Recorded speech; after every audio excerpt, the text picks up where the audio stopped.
Good morning, everybody, and thank you all for coming. My name is Stephen Whiteman, and I teach Chinese art at the Courtauld, and I am purely here to enable other people to do their thing. And so I am the faculty sponsor and co-convener of this conference, and on behalf of the Courtauld, I want to welcome you all to Out of Scale, from miniature material cultures to the Anthropic principle.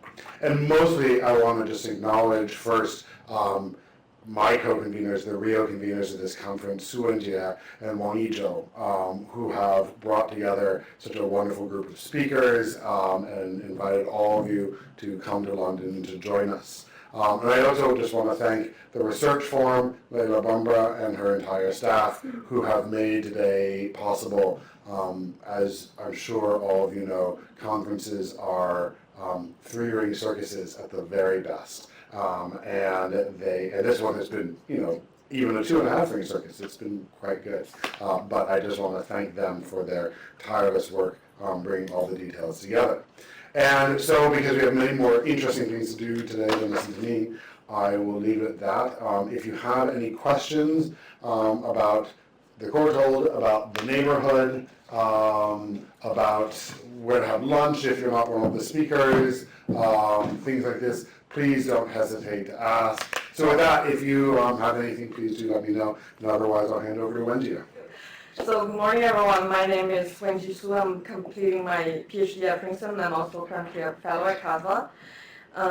Again, on behalf of my collaborators, Yizhou and Stephen, I'd like to begin by saying a huge thank you to all of our speakers and chairs for their contributions, and thank you all for joining us today.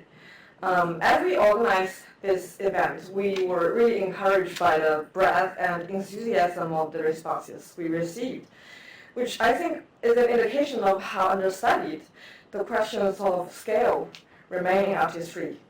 Scale, as we hope to demonstrate, offers a compelling lens to connect diverse methods, expertise, and inquiries, both within and beyond disciplinary boundaries. So our initial idea behind this conference was to reconsider material cultures conceived or created at a small or micro scale, things that have often been marginalized or overlooked in scholarship. Yet the very notion of miniaturization actually already reveals a very problematic logic of comparison. Objects and practices are consciously or unconsciously measured against so-called full-scale paradigms, presumptive and default standards shaped by cultural, social, political, racial, and gender biases.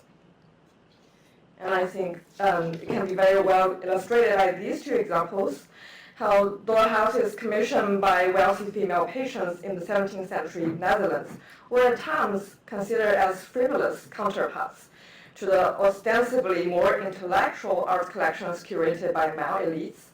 Similarly, micro-sized cabinets commissioned by the Qianlong Emperor of the Manchu Qing dynasty have been regarded as mere playthings when compared to antiquarian practices of Han Chinese literati scholars.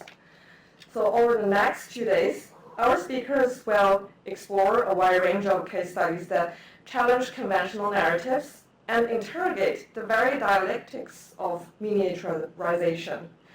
They will unpack the tensions that emerge from perspectives too often overlooked or disguised, and probe the varied spheres of visibility such objects both invite and conceal. In doing so, we also hope to think about scale not just in terms of physical dimensions, but also through a wider set of belittling frameworks: the mundane and the everyday, the ephemeral and transient, the compromised or confined, the private and secret.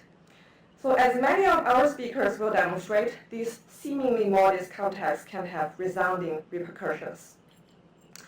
By connecting studies on objects and scenarios that question normative ideas of magnitude, we ultimately hope to invite reflections on the very scale of human existence. My own research engages extensively with instruments of timekeeping and cosmology, particularly how the design and representation of cosmic models embody culturally divergent conceptions of the relationship between humans and the universe.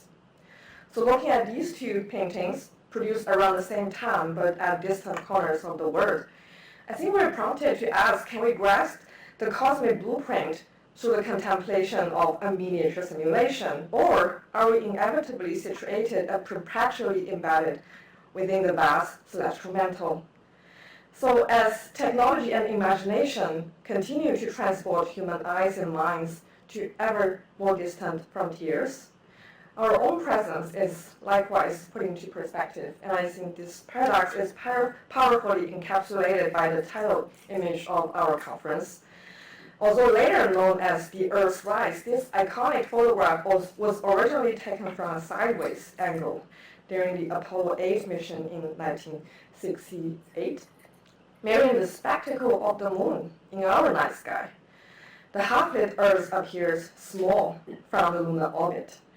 Yet unlike the moon's silvery shimmer, the surface of Earth, swirled with white clouds and blue oceans, appears strikingly delicate, lonely, and even self-contained when seen from afar. I think we have all heard the now cliché words that accompanied humanity's landing on the moon, how that one small step was also a giant leap for mankind. But the deeper shift of scale prompted by the Apollo missions was not so much about the leap taken forward, but the gaze cast backward. A solitary blue planet suspended in the vast darkness of space. Images of Earth captured by NASA astronauts, such as the so-called blue marble image taken during the Apollo 17 mission, sparked new reflections on our planetary habitat. Drawing on the name of the ancient Greek primordial goddess of life, the scientist James Lovelock and his collaborators famously proposed the Gaia hypothesis in 1973, a widely influential vision of Earth as a self-regulating system in which life modifies the environment in ways that sustain and support itself. While the Gaia hypothesis highlights Earth's internal and self-coherent metabolism, the very emergence of organic life can hardly be separated from the seemingly lifeless cosmic environment across the scales of both space and time. So recent astrophysical research has shown that the Big Bang, dated about 13.8 billion years ago, produced only the very light elements, hydrogen, helium, and lithium. Heavier elements essential for life, especially carbon, nitrogen, and oxygen, were formed much later, during the explosive deaths of massive early stars in events known as supernovae. Because light takes an immense duration of time to travel across space and eventually reach our lenses, probing deep into space also means looking back in time. Modern advances in observational technology, particularly the Hubble and James Webb Space Telescopes, have therefore allowed physicists to study events from much earlier chapters in the history of the universe. Yet as art historians, we are all acutely aware of how the evidence that survives can distort our narratives of the past. A very similar methodological challenge also exists in modern cosmology, known as the Anthropic principle, the concept referenced in our conference title. So, although it is a vast and complex idea, at its core, the Anthropic principle grapples with a profound form of observational bias, that our deep space observations are inherently limited to the exceptional conditions in cosmic history that made our own existence possible in the first place. This self-referential framing also underpinned an enduring motivation for tracing the origins of life into the cosmic abyss. That is the existential question of whether we are alone. Running parallel to astrophysical investigations of the deep cosmic past are also more direct endeavors to search for, or perhaps one day to be found, by other forms of intelligent life. In 1977, the robotic spacecraft Voyagers 1 and 2 were launched to explore interstellar space. Each carried a kind of a cosmic name card, two identical copies of the golden record, which is a 12-inch disc encoded with sounds, music, and images, representing the diversity of life and culture on Earth. And as of 2025, both spacecraft have traveled more than 20 billion kilometers away from Earth, with these miniature archives of our planet continuing to drift into the unknown. Curated by astronomer Carl Sagan and his team, the 115 images encoded on the disk encompass scientific diagrams, mathematical equations, and photographs illustrating the solar system, the terrestrial landscape, and animals and human activities in various cultural contexts. One of the most striking visual features is probably the inclusion of measurements and scale indicators. From a cell just 33 nanometers long to a mosquito spanning 2 centimeters, a tree rising 40 meters high, human-built structures reaching hundreds of meters, and finally to the Jupiter with a diameter of, I'm not going to pronounce that, but kilometers. And from the fertilization of an ovum over the course of 40,000 seconds to a newborn baby after nearly 23 million seconds, and onward to the reconfiguration of land and ocean on Earth's surface over billions of years. It seems that the curators of the golden record intended to generate a coherent narrative, one that situates the myriad shapes, forms, and lives within the cosmic coordinates of space and time. Yet, can our shifting optical range, from the minuscule to the massive, from fleeting moments to the eons, ever truly make sense to us in a coherent way? One particularly telling example is the lineage of microbiology. So back in the 17th century, Antony van Leeuwenhoek, an acquaintance of Vermeer and a fellow resident in Delft, pioneered in the study of microbial life despite being an amateur. A cloth merchant by trade, his need to examine textiles sparked a deep interest in the microscope, an interest also inspired by the work of Robert Hooke.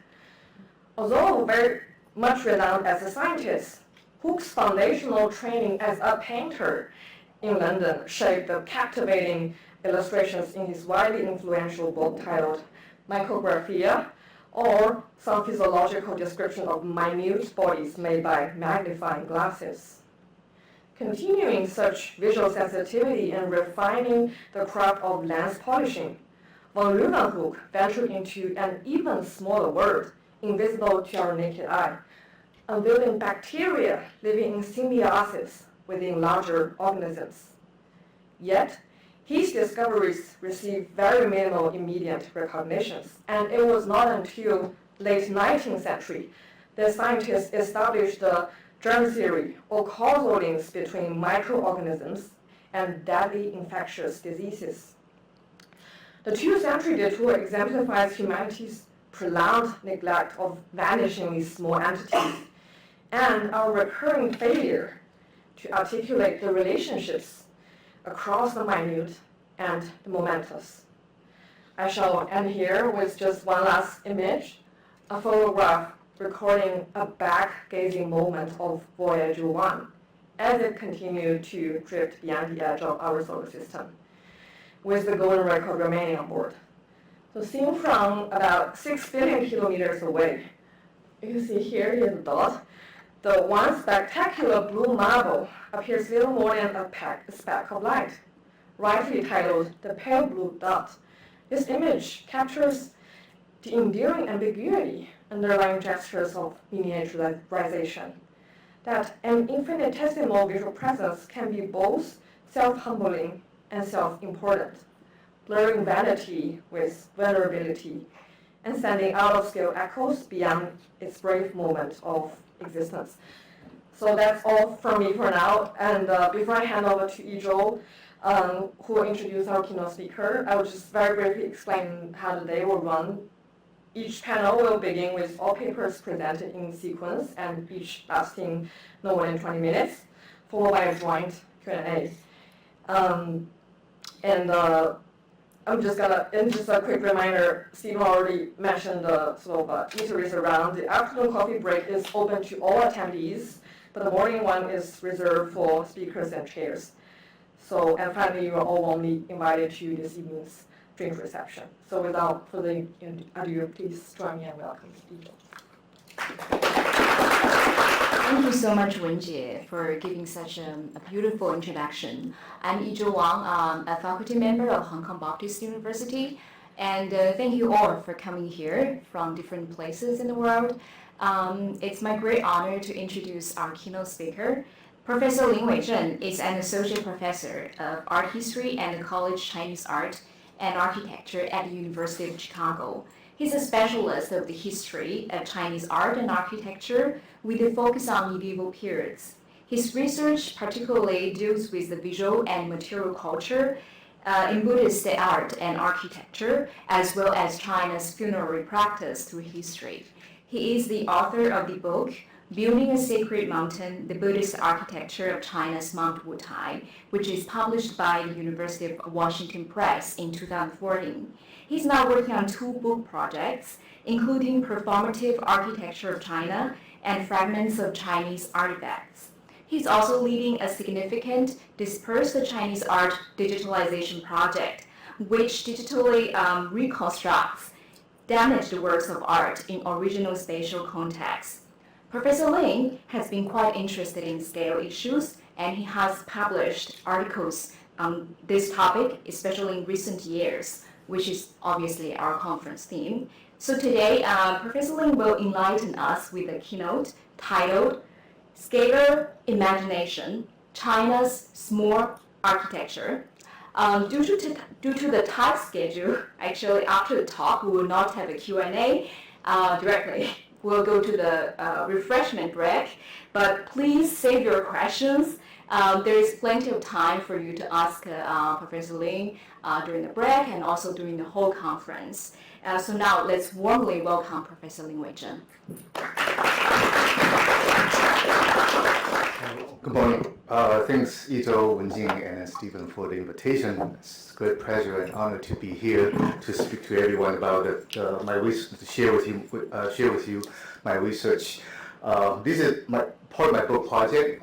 As a Chinese art and architecture historian, I know that we have a whole bunch of different scholars right here working on different fields. And then so I'm not sure my talk is going to be interested, everyone, but hopefully, more or less you will see something interesting from the talk. And so when I was preparing for the talk, I couldn't really imagine what kind of audience I have, because I really can't anticipate. But like what Yizhou say, if we don't have time after the talk for Q&A, I hope you can save the questions, and then throughout the day, today or tomorrow, I would love to have some conversation with you, or I know we have some sessions for the open roundtable discussion, and hopefully I will be able to talk to you about my topic or my research with you further, in more details. All right, so let me see. Okay, so let me start. All right, so standing about 6.6 meters, is a great pillar or pillar of righteousness, kindness, and beneficence, located in Dingxian, Hebei, both one of the best-known examples of small architecture in China. The local official commissioned it in 570 to celebrate and commemorate the meritorious deeds of a local Buddhist charity society. Limited by size, the small structure measuring 101 centimeter in height is relatively small, representing a 3-bay by 2-bay building, timber building. The details that imitate the timber components are carefully and proportionally carved. It looked like a scaled-down version of the Nantan Temple's Buddha Hall, the earliest surviving timber structure in China, except for its roof style. And then just keep in mind, I'll come back to the roof style. This is what we call the hip roof, and there's a hip gable roof, so slightly different. But other than that, mostly, this small structure is a small, kind of miniature version of the large Buddha Hall. The stone structure is carved with a central Buddha, which most scholars agree serves as an object of worship for the local Buddhist community. If that were the case, why shelter the Buddha with such a humble structure, and why build it on a small scale and put it so high up from the viewers? It is not unusual to see examples of small-scale architecture in pre-modern China, such as pottery model houses from the 1st and 2nd century CE, or soul jars of the 3rd century on your left, or the miniature pagodas from the 6th century, house-shaped sarcophagi from Tang Dynasty in the case of the one on the right from the 8th century, and scaled-down burial chamber built in brick carved to mimic timber structure from 10th century, as well as architectural models from the 18th century. With various materials and for different purposes, all these examples depict actual buildings in a smaller scale. For that matter, one can also include architectural paintings flourishing from the Tang through the Yuan dynasty, approximately from the 9th century through the 14th century. Since small architecture survived abundantly in China's historical, material, and visual culture, we tend to take it for granted rather than considering a priori its symbolic significance, thus overlooking how scale works in shaping our understanding and experiences of architecture. So this morning, I would like to explore what scale does in architectural representation in pre-modern China by examining some selected examples of small architecture. One fundamental idea concerning small-scale architecture as a representation in these examples is a relationship between the miniature and its real or imaginary full-size counterpart with the presence of the body. The miniaturized building defies entry not only due to its scale, but also because of its material and spatial concept. To compensate for the loss of our ability to dwell physically within its interior, the miniature building offers a cognition of its structure and space while stimulating imagination through our eyes, touch, and body. As Susan Stewart famously noted, and I quote, "The miniature here becomes the room not of fact, but of reverie," end quote. While this is agreeable, how the scale is manipulated to enable this leap from fact to dream differs from culture to culture. In the West, miniaturized architecture gained popularity from the 13th to the 16th century. Scholars use the term micro-architecture to describe examples such as the donor's model, metal reliquaries, or containers for the communion wafels.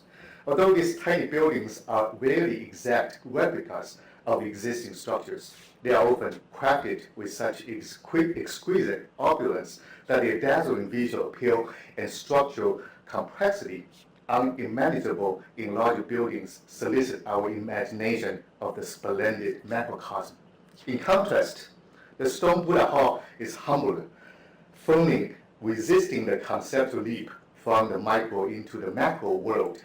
Instead of the endless minute details that captivate the viewer, it is what I call the scale-up potential of Chinese small architecture to match, to compete with a large or actual architecture that turns miniaturization into an agency that activates the viewer's imagination and restructures their spatial experiences.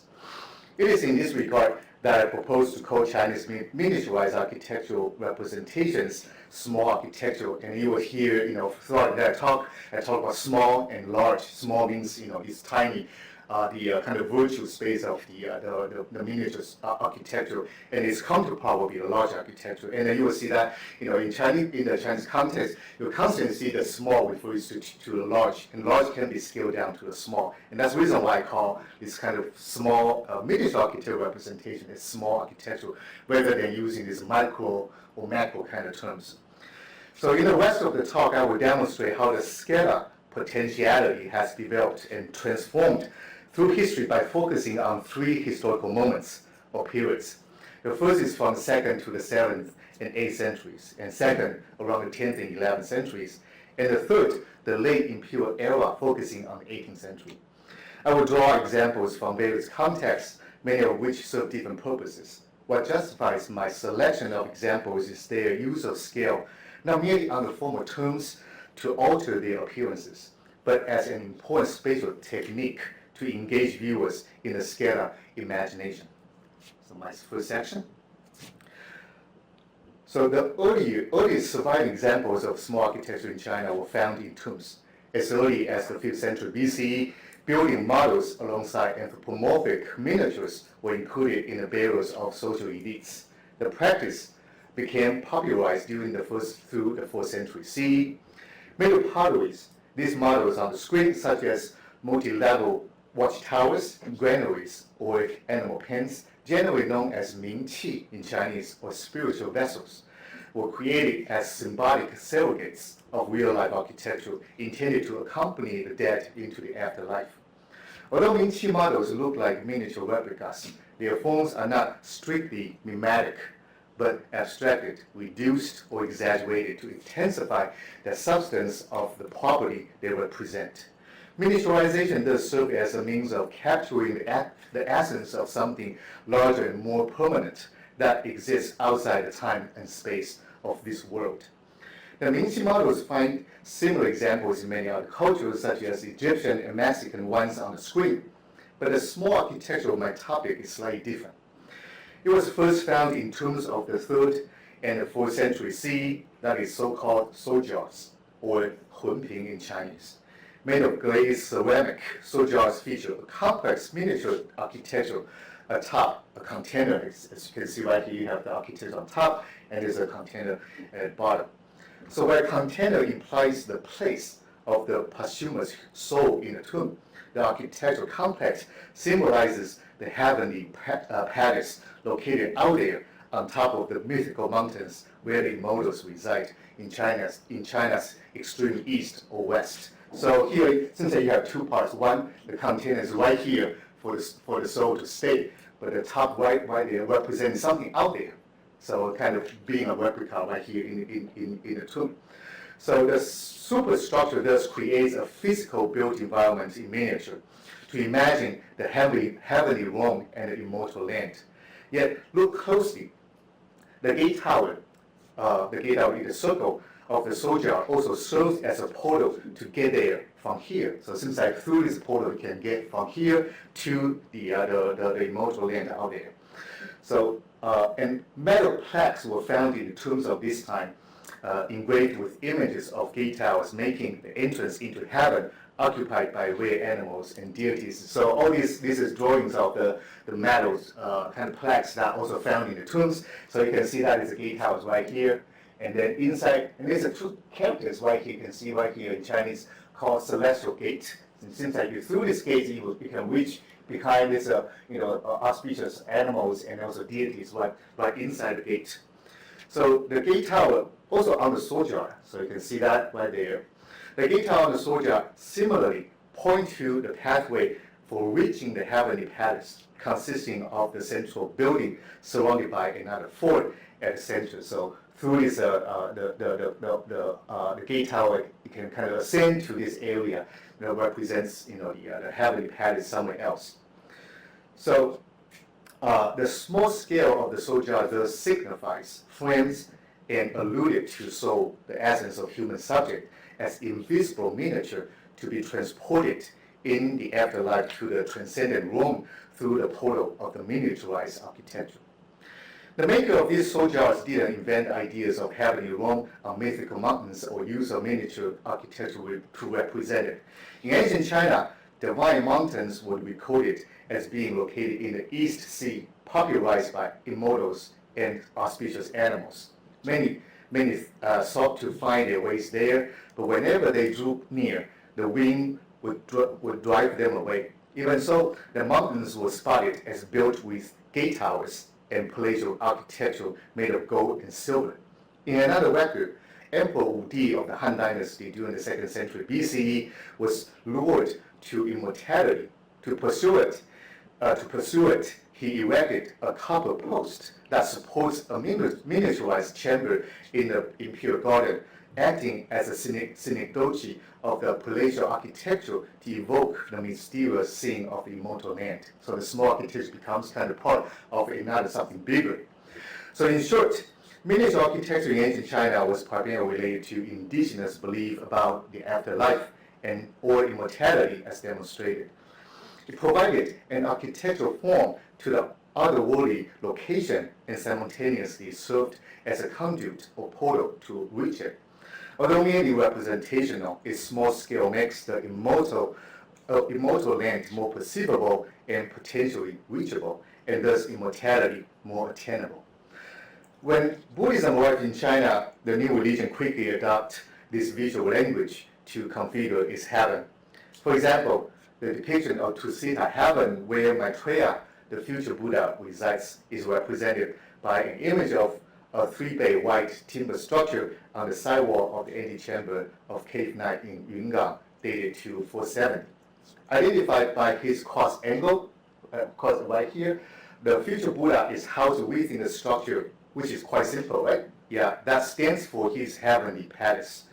It is positioned high up right here, so this is entrance to the chamber. So when you pass by, you look the structure is actually quite high up, and making it appear even smaller from the ground, especially when one moves from the antechamber into the cave and finds a seated class of Maitreya representing the future Buddha after his descent from heaven. So you have to walk past by this antechamber, you see this future Buddha in heaven. But once you walk in there, then you have the future Buddha right here, kind of in this world. So, in the Buddhist concepts, the Maitreya right now is in the Tusita heaven, in heaven, but in the future it's gonna descend to the world. So this cave structure from outside, inside, seems like there's a time difference, but also kind of difference in locality from heaven to the earth right here.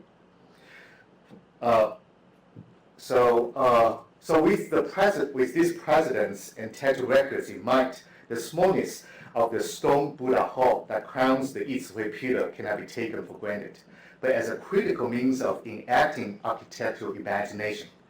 Given the pillar's function, which is to commemorate the local Buddhist society's universal benevolent endeavors, the seated Buddha holding the Dharma preaching mudra right here, is not unlike the preaching Amitabha, the Buddha of the Western Pure Land, founded elsewhere in China during this time. So you can see this is a Pure Land. Seeing this Amitabha right here, the mudra and the mudra are exactly the same.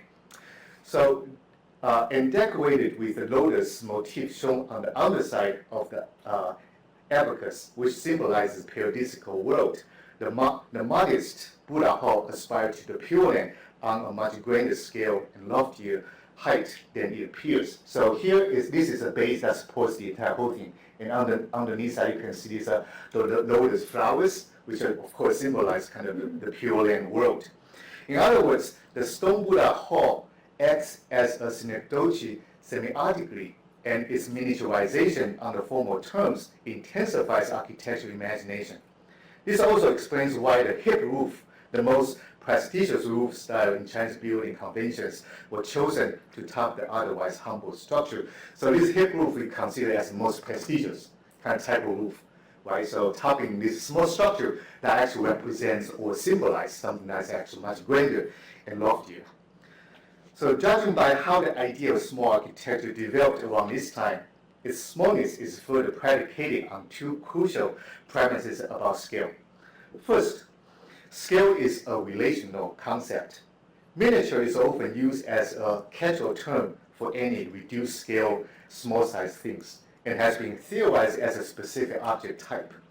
Small in size, however, doesn't necessarily mean the object's scale is small. Scale is always relational, unlike size, which is an object's absolute dimension. So the size most of the time is permanent to the fact rather than imagination. So scale is quite different. So for instance, this small-scale stone pagoda dedicated in 743 stands 3.5 meters tall. So it's a small scale. 3.5 is actually pretty big already. The actual pagoda, of course, sometimes can be 20 meters tall. It consists of an elevated base, a shaft, and densely constructed eaves, with a shaft right in the middle, featuring a niche interior that enshrines a set of Buddha images. So right in here. So if you look very close, and then you will see that the set of the Buddha images inside. The small opening of the niche at eye level was not intended for physical entry, but could only be accessed by one's eyesight. So inside the niche, so you have to really look into it. So, and then one's zooming eye encounters the central icon, Maitreya Buddha, measuring only 50 centimeter high. As our eyes adjust to the scale of the Buddha, the pagoda appears proportionally greater and more towering. The dedicatory text inscribed on the back of the pagoda shaft confirms this rescaled perception. According to the text, as the pagoda was being built, and I quote, ladders and scaffolds were constructed, and a mechanism was put in place to hoist the building blocks. From the top of the pagoda, it feels like looking down from a height of 10,000 meters. Its finial appears like a phoenix gliding in the air along with the sound of the wind. Its curtained niche adorned the dragons offers a view into the Courtauld river shrouded in misty fog. End quote.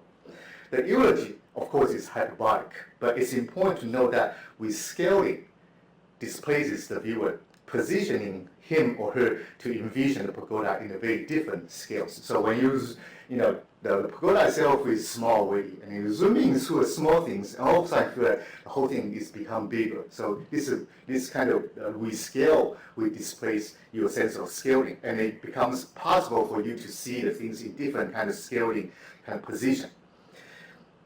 And then the second premise of the scale involves the increasing accuracy of small architectural components in reference to those of the actual architecture. The East-West Stone Buddha Hall is one of the earliest surviving miniaturized buildings that includes all the essential structural components of a full-scale timber structure assembled in a proportionally correct way. So we don't have time to go through this, but if you look at the diagram I draw, so the small structure is not built in a random way. It's built in a proportion that kind of matches how the building will be built. So, and then this indicates that if we scale up the small structure, we can actualize the miniature into its reference. Conversely, if we scale down an actual building, we get a miniature of the actual structure. So earlier talking about the small and large, right? So you have this kind of proportional or scale relationship. So you can scale up and you can scale down. So easy to say, right? But I will argue that this scalar transformation or imagination to scale up or scale down is embedded in the technical development of China's building trade. Based on the textual evidence, multiple modular systems for constructing timber frame architecture were used, starting as early as the 5th and 6th centuries. Since no surviving timber architecture from this early period exists in China, I propose that we turn to Japanese wooden pagodas built within the same tradition to understand the use of the building modules. It has been noted that throughout the medieval period, East Asian builders used the height of the first floor column as the module for the vertical design of the wooden pagodas, such as the example on the screen. So this is a module for the entire whole height. So the height of the 5-story pagoda in Horyuji, Courtauld, is 7 times that of the first floor columns. So here, these are 7 times of this unit right here. In the case of miniature pagodas, such as the 5-story pagoda on your left, the same module system is used, although the small pagoda stands at only 1/8 the height of the Horyuji pagoda on the right. So they are exactly the same kind of the module system. So proportionally, they are quite similar to each other. So if I have diagram right here for you, here is also this is a module unit, and 7 times then you will have the whole height. But this is a miniature. It's only 1/8 of the height of the bigger ones. So Japanese scholars believe that the small pagoda here in Kairyuoji, also in Kyoto, dated to the 8th century, is a miniature version of a full-size pagoda that no longer exists. This testifies to the use of modules to scale up or down the same design.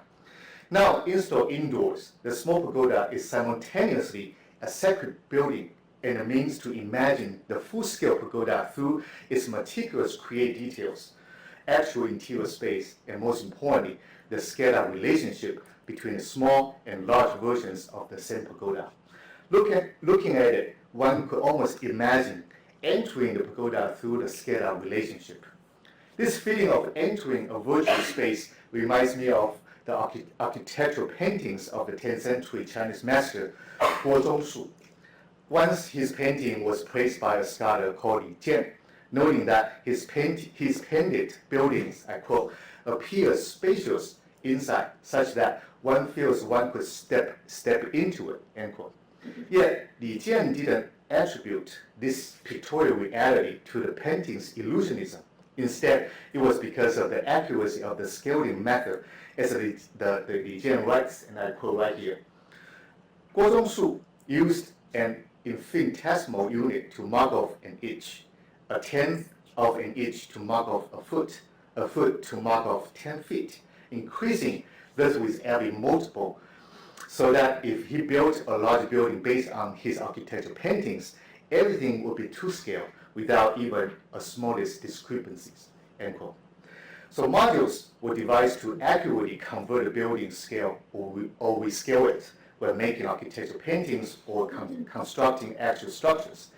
Rescaling, in this sense, allow for more than one position, both real or imaginary, to interact with small architecture. You stand outside but feel as if you could step inside the architecture from here to there, thanks to this scalar potential. So in the first section, I argue for an inclination in early China to use small architecture to represent a much grander and more complex and otherworldly realm, such as pure land, paradise, or mountains of immortals. Smallness in scale is always relational, and the use of modules in constructing small architecture allows us to rescale it so we can engage with the miniaturized architecture imaginatively. In this section, I want to further explore the relationship between small and large or regular architectures as the imagination evoked by the miniaturized structures continue to evolve. Interestingly, this development was first initiated by the court efforts during the Northern Song dynasty to regulate the building trade. In a building treatise, the 营造法式 translated as building standards, published and disseminated by the court in 1103, small architecture is included alongside partitions, doors, windows, railings, and furniture as non-structural carpentry, or smaller carpentry, or 小木作 in Chinese. This category is contrasted with greater carpentry, or 大木作, which refers to structural components that form the timber frame of a building. This inclusion of small architecture in the official treatise indicates that the same builders who constructed the regular buildings were likely also responsible for designing and creating the small additions, often used as part of the interior furnishings. More specifically, the official treatise includes primarily two types of small architecture: canopy shrine on your left and sutra repository on your right. Time and again, the small architecture continued to be conceived with religious significance. In the treatise, all shrines and repositories, and two of which are shown on the screen, consist of the base, the main body structure, which is itself a small architecture serving the main purpose of the shrine or repository, and a substructure and a series of miniaturized buildings known as heavenly palaces and pavilions, which can be seen as small architecture. So here, you have a big room, right? So, and this part is a small architecture in comparison with the big hall. And then here is a small architecture of the small architecture. So you have smaller and smaller. So you have that kind of a scalar relationship.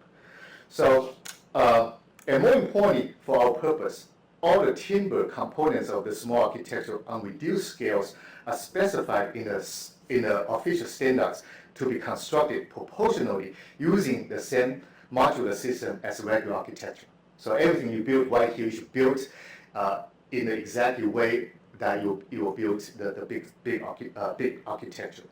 So in this system, the module is based on the cross section. So in this system specified in the treatise, the module is based on the cross section of the timber with a height to width ratio of 3:2. So you have this 3:2, and then you have different grades. So from large to small, the 8 grades of module were used for greater carpentry. So that means regular timber frame buildings, and 6 further smaller grades for lesser carpentry. So that's for small architecture. So you have, this is for actual real buildings, and this is for small buildings. So here you have different grades. That means that you use the first grade, you can build the biggest building, and you can build the smallest, and then you say further smaller. So this becomes a virtual building, right? So it's a small building that you cannot enter. So for example, in the case of this the canopy shrine, so here for this part you have the largest one in a lesser carpentry, right? So and you can imagine if this module is 1/4 of a big building, so you times 4, then you have this. So in the great 4 of the large building, so you have this relationship. And then further go up there, here is further downward there, it's only what? It's only 1/3 of this the module unit you use right here, right? So you have a large one versus a smaller one, the smaller one versus a miniaturized one. So the modular system was devised to facilitate the construction of the buildings, including small structures in different scales efficiently. Yet the implication is also that from regular to miniaturized structures, that is, from real to virtual, the modular system puts small architecture in a scalar continuum with the actual architecture rather than treating them as separate realities. What does all this mean in the actual building complex? One of the surviving examples of the small architecture is located inside the main hall of the Temple of Two Immortal Maidens, dating to the early 12th century in southern Shanxi. It consists of a double shrine that houses the images of the 2 female immortals, along with 2 subsidiary pavilions connected by an arched bridge, which together frame the worship space in front of the shrine. So you can kind of frame this kind of the area in front of the shrine inside the big house. So the height of the small architecture, right in here, the height of the small architecture is about half that of the main hall, but the difference in scale makes the modest main hall seems much larger. Transition from large to small architecture, from outside and inside, one's spatial experience and cognition within the architectural framework are less interruptive than adaptive due to the scattered relationship between them. Indeed, the shrine, pavilion, the heavenly palace atop the rainbow here, the heavenly palace atop the rainbow bridge shows no differences in formal characteristics or proportion compared to the main hall, except for their reduced scale. The shrine utilizes a module that is 1/8 the size of the one used for the main hall, so it's 1/8. You can compare that. And the module for the heavenly palace. So for the heavenly palace is even smaller, about 1/10 of that of the main hall. So walking up to the front of the shrine, one approaches the virtual sacred room of the small architecture from the secular real space of our world in a continuum without a liminal point. Instead, the scale gradation or rescaling from large to small, outside to inside, displaces and pivots the visitor toward the sacred presence of the deities enshrined on the rear side of the hall. Significantly, the heavenly palace, the smallest structure, is built with the most intricate bracket style, which signifies its most prominent status among both the small and large structures in the hall. So what I'm talking about right here, the brackets that support, on top of the column support the roofs. And the style is most complicated, most complex in comparison with the actual hall. So that also indicates it's a kind of the status of the building itself. So in other words, its smallness doesn't diminish its significance. Rather, it amplifies its importance and virtuality through its scalar potential, representing the heavenly sphere that is otherwise unimaginable. It is positioned high above the ground, as inaccessible as the small architecture we have discussed thus far. Nonetheless, the scalar correlation between the small and large architectures achieved by applying the same modular system provides a new way for the viewer to envision being present in a small architecture, in a miniature heavenly palace from here in the hall development, best exemplified in my next example. So what I want to say is that, if you look at that, because there's scalar relationship, seems like you're right here, but you can imagine by walking around the hall, almost like you are right in there. You have that kind of scalar imagination. And I think my next example can testify to that more explicitly. So the building under discussion is the main hall of the Jingtu Si, or monastery of the Pure Land, in the northern Shanxi, first built in 1124. It is a modest 3-bay by 3-bay layout. Upon entry, one is greeted by a Buddha triad on the altar. So here, this is a scanned image. Right? So in the hall, it's not very big, but it's really hard to take the image. So here you have the triad right in the middle. This is Amitabha right in the middle, flanked by 2 other Buddhas. And then above them are 9 recessed covered ceilings panels, of which the central panel is installed with small timber facades with painted Buddha image inside. So what I'm talking about this one, so if you look closely, you can see this is right above this central Buddha, and you can see these are also images inside right there.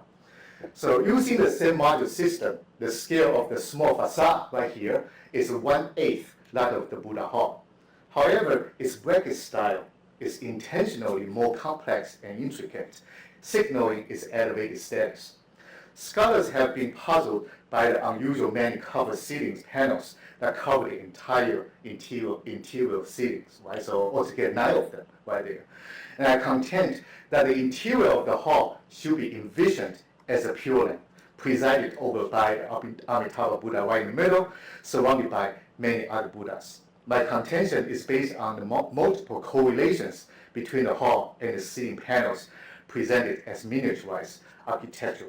First, the 8 small building roofs marked right here by the yellow circle, supported by densely constructed brackets, are positioned under the ceiling along the east, west, and north walls, each carrying a Buddha image painted on the mural below. So I'm not sure you can see very well, but here you can see that this is the scene I'm talking about. So it's 8 of them right there. So if you count it, it's along the west and the east and north side, and each ceiling down there's a Buddha right here. So you can see there's a Buddha right. So each of them kept 1 Buddha on the wall. So altogether, it's 8 of them. So I propose that the 8 Buddhas marked by these 8 roofs should be seen as corresponding to the 8 covered panels around the ceiling, corresponding to this 8 right here. So, and that leaves the central 9th panel to be paired with the central Buddha triad in the hall. So the 9th one right here will be 9th one right here, 9th one right here will be corresponding to the set of the Buddha right in the middle. So in addition to the scale correlation that connects the small and large, we're talking about this is 1/8 of the size of the main hall. So they are related to each other with this scalar relationship already. And then the small Buddha hall is also a 3-bay structure featuring 3 tiny Buddhas flanked by additional Buddhas on either side. So you can see that it's a 3-bay structure right here. So 1, 2, 3, 3 Buddhas inside, surrounded by many others. So and then not unlike the full-size counterparts inside the main hall. So you have the 3 triad right here, also surrounded by many other the Buddhas around. So when entering the hall, we should see the juxtaposition of the 2 rooms, actual and virtual, here and there. Thanks to the scalar potential, or more precisely, correlation, in this case, the virtual experience of the Pure Land in the higher and otherworldly reality can be actualized when one stands before the Buddha in the actual hall of this world. So the correlation of scale between the small and large architectures creates what can be termed spatial reciprocality, whereby one can simulate one's presence between the two spaces. So you have this correlation. So you can imagine this space and then think about that space, and vice versa. So, and then it is on the other hand, incorporating small architecture also significantly alters how the interior space of regular architecture is conceived and experienced. And it is the combination of these two factors, spatial reciprocality and spatial experiences in the late imperial China, that, as I will demonstrate in this last section, large architecture was increasingly constructed like small architecture. So now we're going to go in another direction. So larger architecture kind of built like a small architecture. In traditional Chinese architecture, the two most fundamental spatial principles are the north-south central axis and the lateral expansion. In contrast to these principles, primarily about horizontality, incorporating small architecture introduces a vertical dimension, providing an innovative reorientation. As we have seen earlier in the temple of the two immortal maintenance, the small architecture actually looks like buildings within building. Furthermore, the subsidiary pavilions are multi-storied, creating the impression of multiple floors inside a single story structure. So that's the one that we have studied already. This is another example that I was not able to talk about, but you can see that these are pavilions inside one story building. So it looks like the two floors inside one floor space, right? And then another example in this regard can be found in the hall of Sutra Library at the Huayan Monastery, built in the 11th century in Datong, Shanxi. The Sutra repository inside the hall consists of a series of wall cabinets designed like two-level pavilions with the heavenly palaces represented by the miniaturized structures as the upper story. So here, this is the photos, and then this is the diagram. So the first floor is two levels. And there's the first level and the second level. The second level is a series of the small architectures, right? So, and then and you can see this is another one right here. So wrapping around the entire whole space of the big hall. So wrapping around the walls of the hall, the oversized sutra cabinets, compared with the human size, is actually oversized, right? So these oversized sutra cabinets resemble a scaled down pavilions. It's oversized, but at the same time, it's scaled down to something that's very large. So you have very interesting contradiction right here. That creates interior levels. So here, this is the pavilions kind of creates the interior levels, even if only conceptually, as their small scale is not intended for entry. So here, the second level is almost like there's two levels inside, but it's only conceptually because you cannot go up to the second level inside.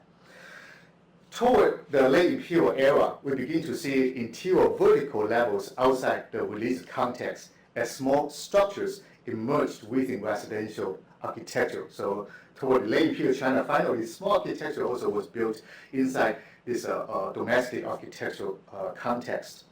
So this scaled verticality is described in an 18th century text as follows, and I quote, "Inside a grand hall of, I suppose, a domestic house, a small structure is constructed, and upon this small structure, a miniature pavilion is raised, which is called xianlou, or literally immortal pavilions.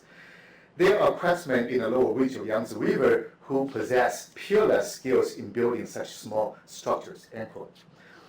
Used in a domestic context, the term xianlou, or immortal pavilions in a quote, coined for the small architecture, suggests that the scaled-down architecture still retains its celestial connotation. Notably, during the 17th and 18th centuries, split levels commonly constructed within palatial interiors were also referred to as xianlou. So you can see that, so you have interior split levels right here. And both examples are from Forbidden City. So now the examples I'm going to talk about in this section are all from the imperial kind of projects. The interior vertical subdivisions had not been built into Chinese interior design until this time. The xianlou levels were typically constructed to the side or back of a formal reception hall. Each level has only half the height of the hall, and each serves specific functions. In general, the lower level serves as a more private and intimate space, as seen in an ample portrait inside such a space. So you can see that, it's very small, much kind of smaller space. The upper level creates a more secluded area while also offering a higher vantage point, right? So you can look down, but at the same time you can see how the scale changed, right? So it become, the human size become kind of fit in there, kind of small. In either level, the scale of the furnishing and decorations is adjusted to establish a scalar relationship with the large structure of the hall. So in each sub-level, the scale was adjusted to form this kind of relationship with the larger hall. In a sense, the channel levels are not unlike the small architecture discussed earlier in terms of scale and their relationship with the larger architecture, except that the channel levels are both accessible and inhabitable. So here you can't really go up there, but now in the channel you can actually go up there, right? So accordingly, the channel levels shouldn't be viewed so much as a half-size, small-scale version of the large architecture. Instead, I will argue that we should see them as small architecture that is being scaled up. In fact, scale manipulation in craft making and the built environment were not new at court during the Qing dynasty, the last dynasty before the modern era. For instance, in the garden of Emperor Qianlong, one of the greatest art connoisseurs of all times, we find a gateway shaped in an enlarged, scale-up vase. The shape of the gate refers to Hu Tian, or gourd heaven, alluding to the Taoist concept of comprehending a microcosm within or through small mundane objects. So that means that so gourd that you can see into this small opening, you can see the kind of microcosm in there, right? So that's kind of the basic idea. But here, through the gate, now a scale-up vase. One enters the emperor's garden paradise with the idea of a microcosm now being reconceived to our scale. So initially, the metaphor is looking into this small opening, you see this kind of small world in there. But now the open is being scaled up. So walk into that, you almost feel like the microcosm right now is being rescaled up to our size. In fact, Emperor Qianlong conveyed his wish and will to on many other occasions to build his palaces to rival the heavenly ones. He once wrote in a poem, I quote, "In the mythical mountains, the palaces of immortals are described as being made of gold and silver. If so, how do they differ from our mortal world? Where we stand could be the divine realm. The immortal land could be within my own chamber. Why sit afar?" The creation of channel levels likely relates to this attempt to materialize the heavenly palaces right here within the building. So here is there, and where we stand is the divine realm. Another important and more direct factor in the scale manipulation argued is the use of building models. The practice of using models for architectural construction can be traced back to the 6th century. But it was not until the Qing dynasty at the court that it became customary to prepare a scale model along with plans and drawings for the emperor's review before construction. So here there's an example right here, and then the models, you can take the roof out, right? You can see inside. These models are made of wood or cardboard and designed to demonstrate the spatial layout and traffic flows. The modules and scale used are noted in writing and affixed to the roof for easy viewing. So you have here all these notes right here, right? So and then there's another example. So this will go onto the roof. So when you see, so it's supposed the viewer is actually kind of quite large, looking down, right? So and then you can see this a scale and then the size, and then you take the roof out, and you can see everything inside. However, these models serve less structural purposes than to elucidate interior furnishings. Indeed, in the emperor's written comments on the models, interior furnishings are typically the area needing improvement. For example, for the model on the screen, the emperor's comments ordered that, I quote, "The door panels behind the throne should be decorated with bamboo patterns and a circular window opening in the middle." So he's talking about here. See if I can make blowing up. I don't know how here you can see that. So So he's talking about this area.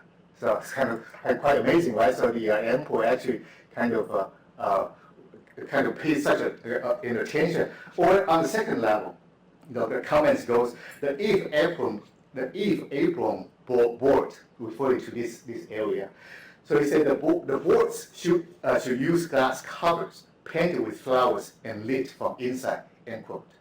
So paying attention to the minute details, the emperor must have observed the model up close to examine the decorative details and their combinations within the tiny building space, inspecting the miniaturized interior of his own making. So I can just imagine the emperor look very close and then kind of see with everything in there, kind of began to create that miniaturized world for himself. In some cases, the emperor will rearrange the interior elements or rescale them for different models, making a building inside a building more perceivable, such as in the case of the interior theater, taking the form of a small pyramidal roof, the pavilion. So here, this is not the actual model. This is a digital model. But you can see that a theater like that, it's really hard for a modern designer to design these things. So it's more like if you can put things in there, right? Then you can look from above, and then you begin to say, oh, I can put a building right there too, right? So and it is also possible that some components of these models will be reused in different building projects. So for example, an identical stage, the theater stage like this one, was installed in another building on the screen on the west side of the studio of exhaustion from diligent service or 倦勤灾. So this theater and the theater just are exactly the same. The building is also referred to as retirement studio, for it was constructed under the order of Emperor Qianlong for his private leisure after retiring from the throne. The choice of a small pavilion for the theater must have been deliberate to take advantage of its small-scale virtual space for the theatrical performance, being distinguished from the scale of the actual space inside the hall. So you can see the all other side of the hall, the scale will be different from the one right here. So the east side of the retirement studio will be right here. Where the entrance to the building is located consists of the shingle split levels right here. So visitors to the building will enter from there, adjusting themselves to the half-scale shingle levels before entering to the west side through this little hall right there, and then featuring a building within a building stage surrounded by the trompe-l'oeil wallpapers. The whimsical illusionism and manipulation of scale are spectacular. Yet, unlike the usual building projects, I will argue, I will propose to see the architecture of retirement studio as a larger iteration or scale-up version of the building model, a microcosm of the emperor's own imagination in making. So early on, small architecture in China was constructed to provide the transcendental or sacred realm with a building form in miniature. Yet it's important to note that small architecture is not just a representation, but a scaled recreation. In China, as I argue in this presentation, the smallness of miniaturized architecture was not built to intensify the density of details it offers, but to encourage the viewer to adjust to its scale, which triggers an imagination or a subjective interpretation of its scattered potential. The creation and signification of small architecture were closely tied to religious practices, but they were also embedded in the technical development of architecture. Scaling methods, such as modular system, were devised to build more efficiently, but they were also critical to the agentic power of small architecture, which engages, evokes, references, or recreates by miniaturizing the regular architecture in a more perceivable way. As it developed, small architecture was canalized, following the rules and principles of large-scale architecture, which further cemented the reciprocal relationships between small and large, virtual and real, ensuring the continuity from one to the other. In the last section, we saw yet another context in which small architecture was constructed and construed, namely the emperor's political authority through building projects. Emperor Qianlong asserted his position by restructuring the scale hierarchy based no longer on the scattered potential. Instead, the emperor used it as the blueprint to actualize the small architecture in his own scale, which is both symbolic and political. So let me give you one final example.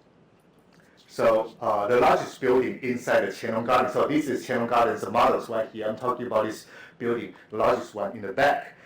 And it's called the Fuwangge, or the Belvedere of Viewing Achievement. So this is photo right here, and this is actual model kind of taken apart. So it appears as a two-story building from the outside, and its architectural model also reflects this two-story structure, providing a clear contrast between the more complex layout on the lower level, right here, and one undivided space on the upper level. The cross-section shows the column height on the lower level is twice that of the upper half, the upper level. So here, the column height right here is twice of the column height of the upper level. So, and in other words, the upper level is intended to be the half-size and small-scale version of the lower level. The only connection between the two levels is the stairway located in the middle of the entire structure. Ascending the building, however, one has to go through the complete enclosed mezzanine level until one comes up to the top floor from the narrow stairway. So you have to go all the way and through this very narrow kind of and a complete enclosed kind of area and come up on this small kind of the stairway. And when you come up, you will see what you will see is a very large space and also oversized kind of the carpet ceiling. So where on the top level, where one is greeted by this oversized recessed carpet ceiling panel, meant to outscale the visitor. With the enormous carpet ceiling representing the heavenly realm, the initial small-scale architecture of the top floor feels much larger now, as if we are now in a small architecture being scaled up, perhaps to the scale of the emperor himself, the sole master of this small architecture, the heavenly palaces of the Qianlong Garden as a whole. That's all I have for today. Thank you so much. So our next speaker is Rachel Alban, who is doing a PhD here at the Courtauld on a thesis on the role of miniaturization in Timurid and early Safavid manuscript painting, with a focus on text-image relationships in illustrated manuscripts. Rachel, over to you. Good morning. So my talk today is actually split into two parts. In the second, I'll be discussing miniaturization and visual riddling. But first I want to address how the miniature relates to the field of Persian painting. And this does entail going back to foundational works of both miniature theory and Persian art scholarship. So bear with me. Many of these still await reassessment and revision. In existing scholarship, miniaturization has been a surprisingly contentious topic, whether in a sheer application of the term miniature to Persian paintings, or in seeming to infer from this label something about the size and scale of the paintings in question. So for a long time in Western scholarship, Persian paintings have been referred to as miniatures, a term borrowed from Western manuscript terminology to describe figurative manuscript illustrations. And I'm sure everyone here knows that its Latinate etymology relates to the red lead pigment minium, which was used for the rubrication of early illuminated books. In the European context, this term is particularly useful for distinguishing the main narrative illustration from other areas of figurative painting, such as playful marginalia, battle page scenes, or inhabited initials, as you can see here. In recent years, however, several scholars have started to move away from miniature as the designation for Persian painting, whether for its Latinate origins or for the lack of a corresponding Persian word in use at this period. Contemporary sources tend to prefer more indefinite terms such as surat, which could mean form, shape or depiction, and various other similarly multivalent terms that you see on this slide. In relation to Persian paintings, the term miniature is also less useful as a means of differentiating between different kinds of figurative painting.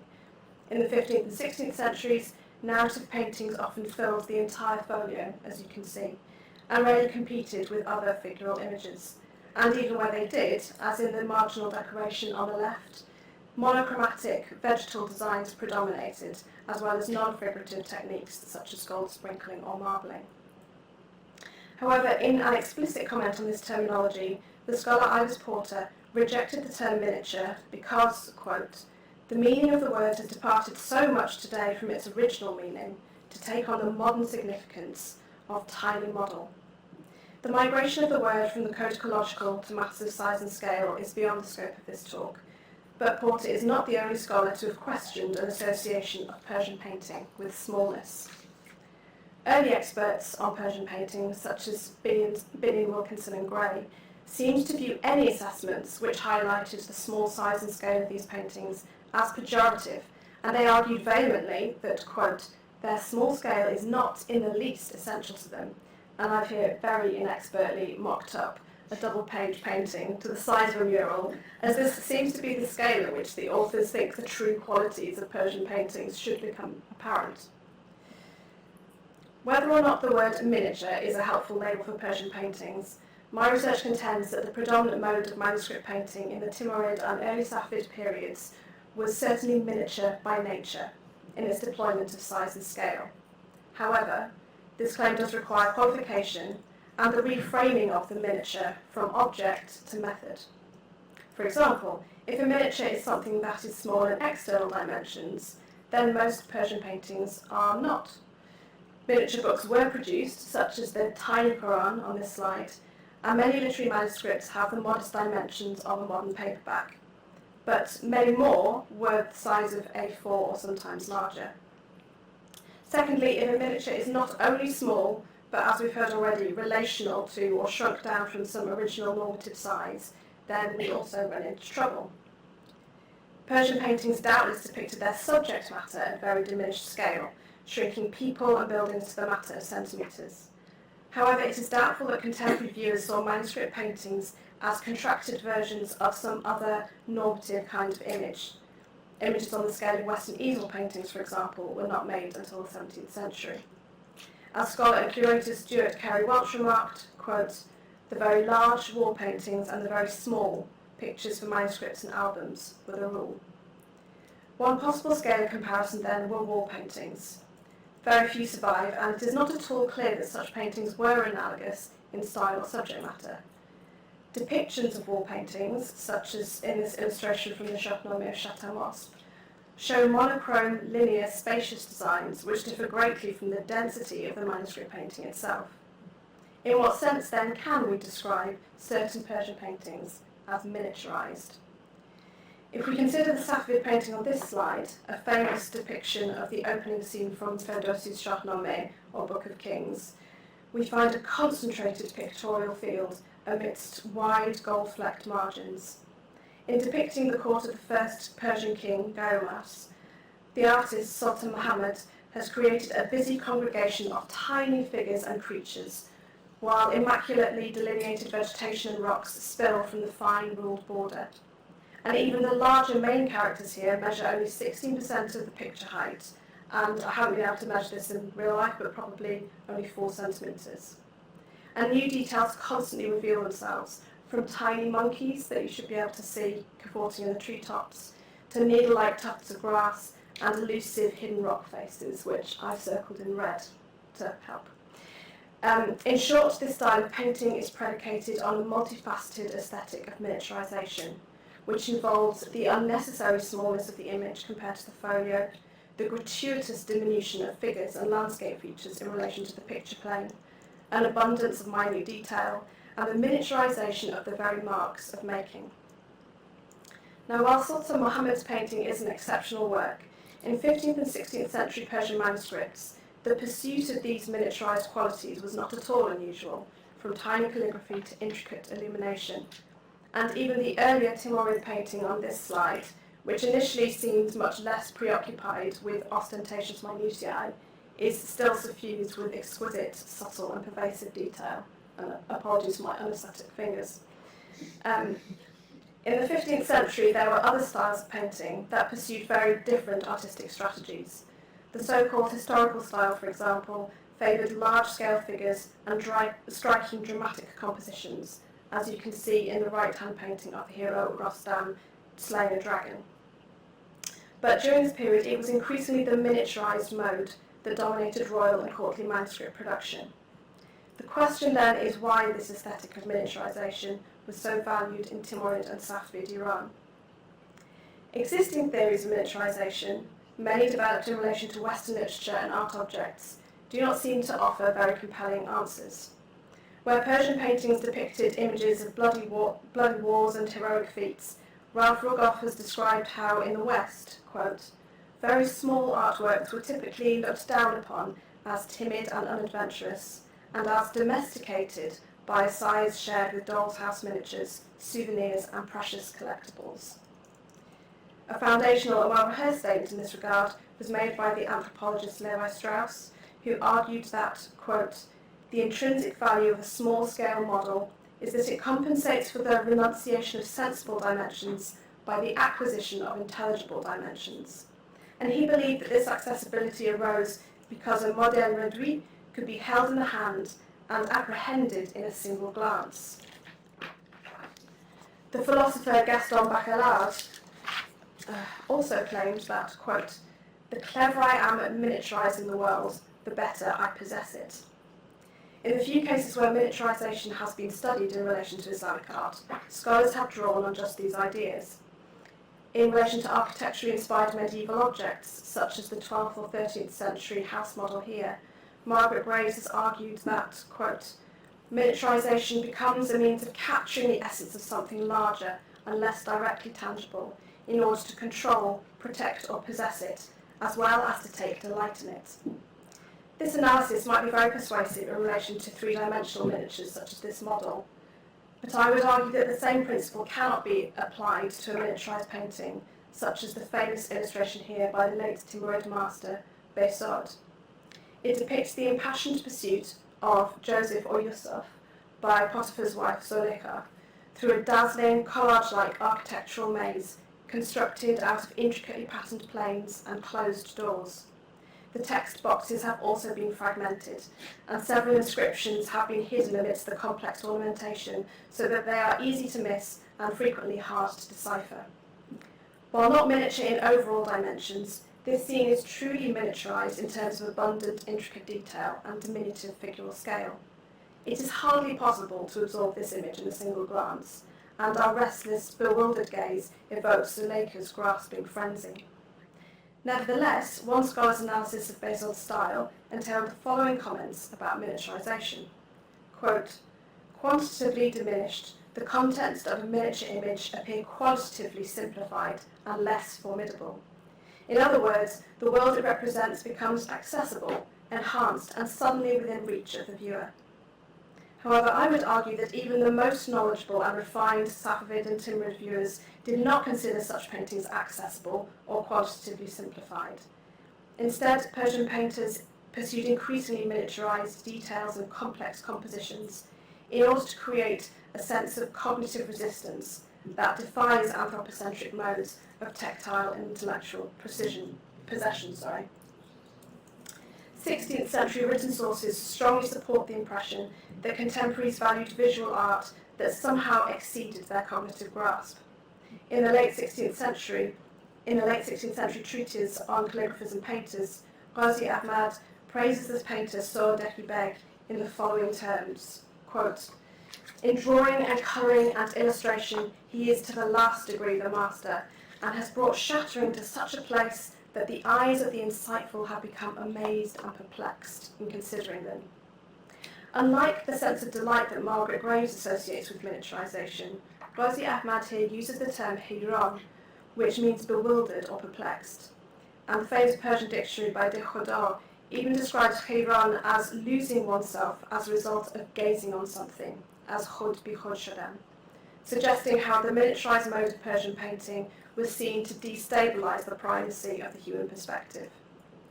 Here and in numerous other quotations, it is always insightful people and connoisseurs who feel such amazement. This implies that feelings of perplexity were not evidence of ignorance, but a desirable response to sought-after artistic qualities. In seeking to understand why contemporary viewers sought out these complex and evasive artistic experiences, scholars have occasionally likened Timurid and early Safavid paintings to Persian riddles. These passing analogies deserve closer attention. In what ways could a painting function like a riddle, and what role could a miniaturized form play in a riddle-like approach to image making. A general definition of a riddle is given by the 13th century rhetorician Shamsakais, and he says a riddle is, quote, when a concept is covered by a difficult expression. In general terms, it is this difficulty which is crucial. Sayed Gorab, an expert on Persian courtly riddles, explains that, quote, the specific aesthetic of the riddle centres on suspended comprehension. And to me, the painting on this slide from Prince Ibrahim Mirza's 16th century manuscript of the poet Jami's Haft Orang exemplifies this idea of difficult expression with its congested, disjointed, puzzle-like composition. The overlapping tents and awnings act as a series of visual barriers, concealing and revealing new figures in a confusing spatial configuration. And it's not only the viewer who is experiencing a sense of exclusion and suspended comprehension. It is shared by the central character, the young lover, Majnun. I say central character. The artist responsible for this painting has pushed the protagonist to the very edge of this chaotic encampment scene, and he would be easy to miss altogether if you didn't know to look for a skinny figure in a blue shawl. Majnun is searching for his beloved Layli. He has been ostracised for his fanatical devotion to her, evoked here by his marginalisation, and as viewers we share in his sense of alienation and the search for Layli, who is even harder to identify and is, in the end, unobtainable. Other scholars have taken a more verbal approach to riddling, such as Chad Keir, who has focused on the potential use of puns in late 15th century paintings. For example, the painting on this slide, Sheikh Mahner and the Villager, is about a Sufi's need for infinite patience, and Keir suggests that the artist has inserted a cameo of men weighing melons in order to use the term tolebi, which was the term for melon, as a pun on the word for mystical seeker, which was toileb. Such interpretations can be very fruitful in relation to certain late Timurid paintings, but it's a very logocentric approach and applicable only to a circumscribed group of manuscripts. More importantly, this kind of interpretation doesn't tell us much about the visual strategies of intricacy and miniaturization at work in such paintings. If we look more closely into the form and nature of Persian riddles, rather than general riddle-like wordplay, we discover some very specific subcategories.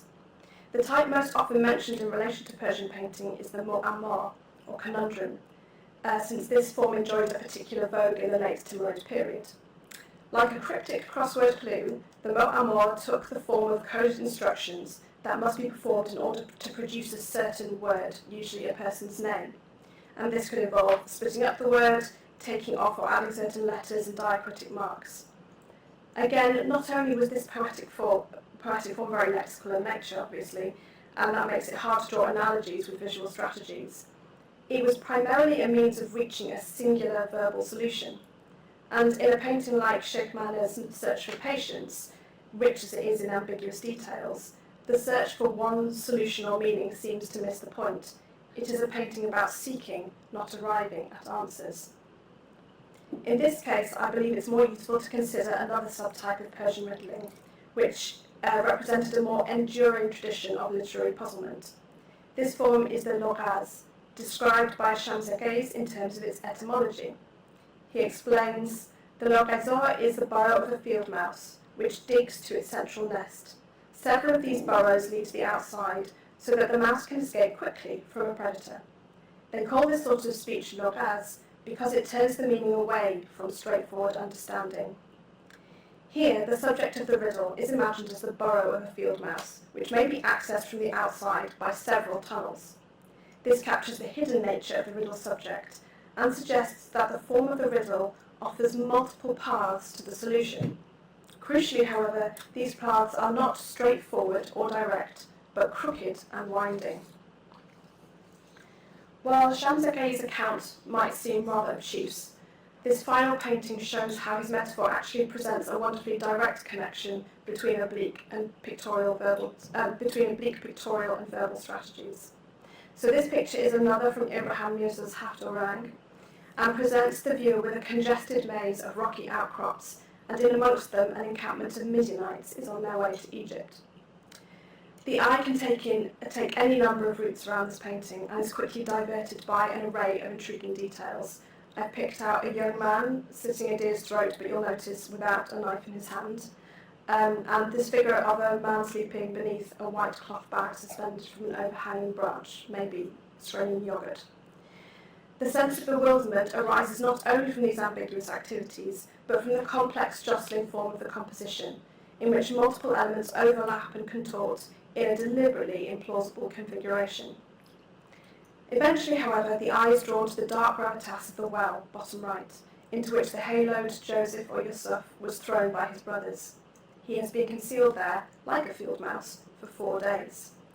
In Islamic tradition and this Persian retelling, the prophet Yusuf is supremely attractive and embodies the beauty of God.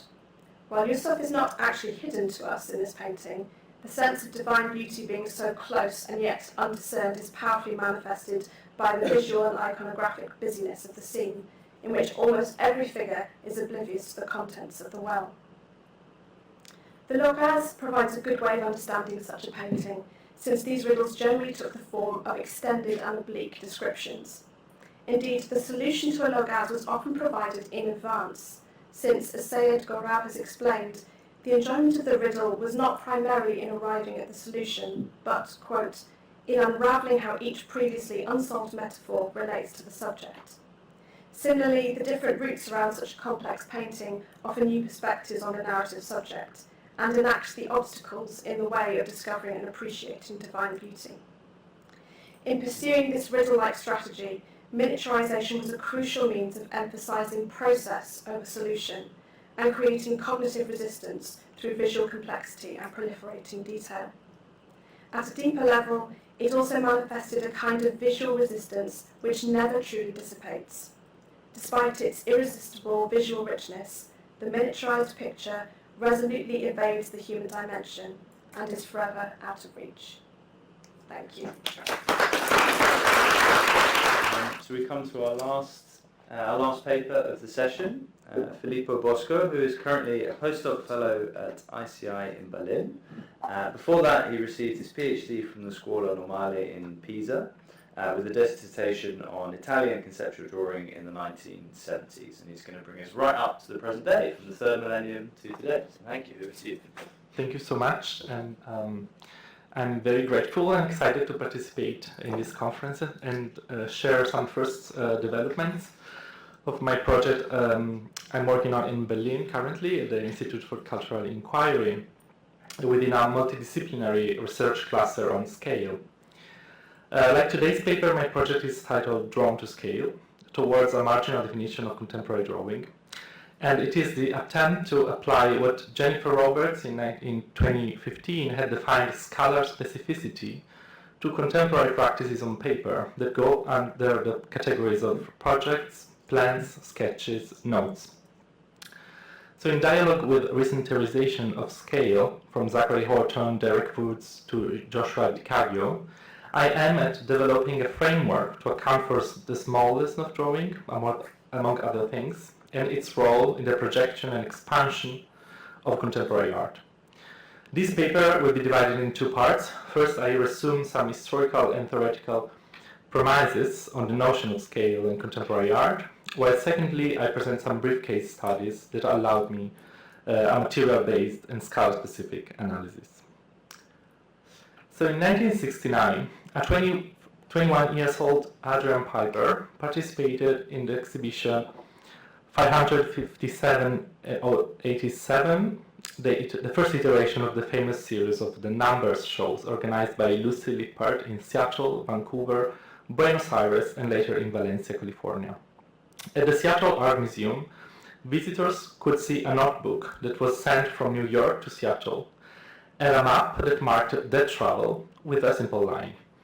The work, titled Position A-B, was planned in one of the 4x6 inches index cards that composed the catalogs of the Numbers shows.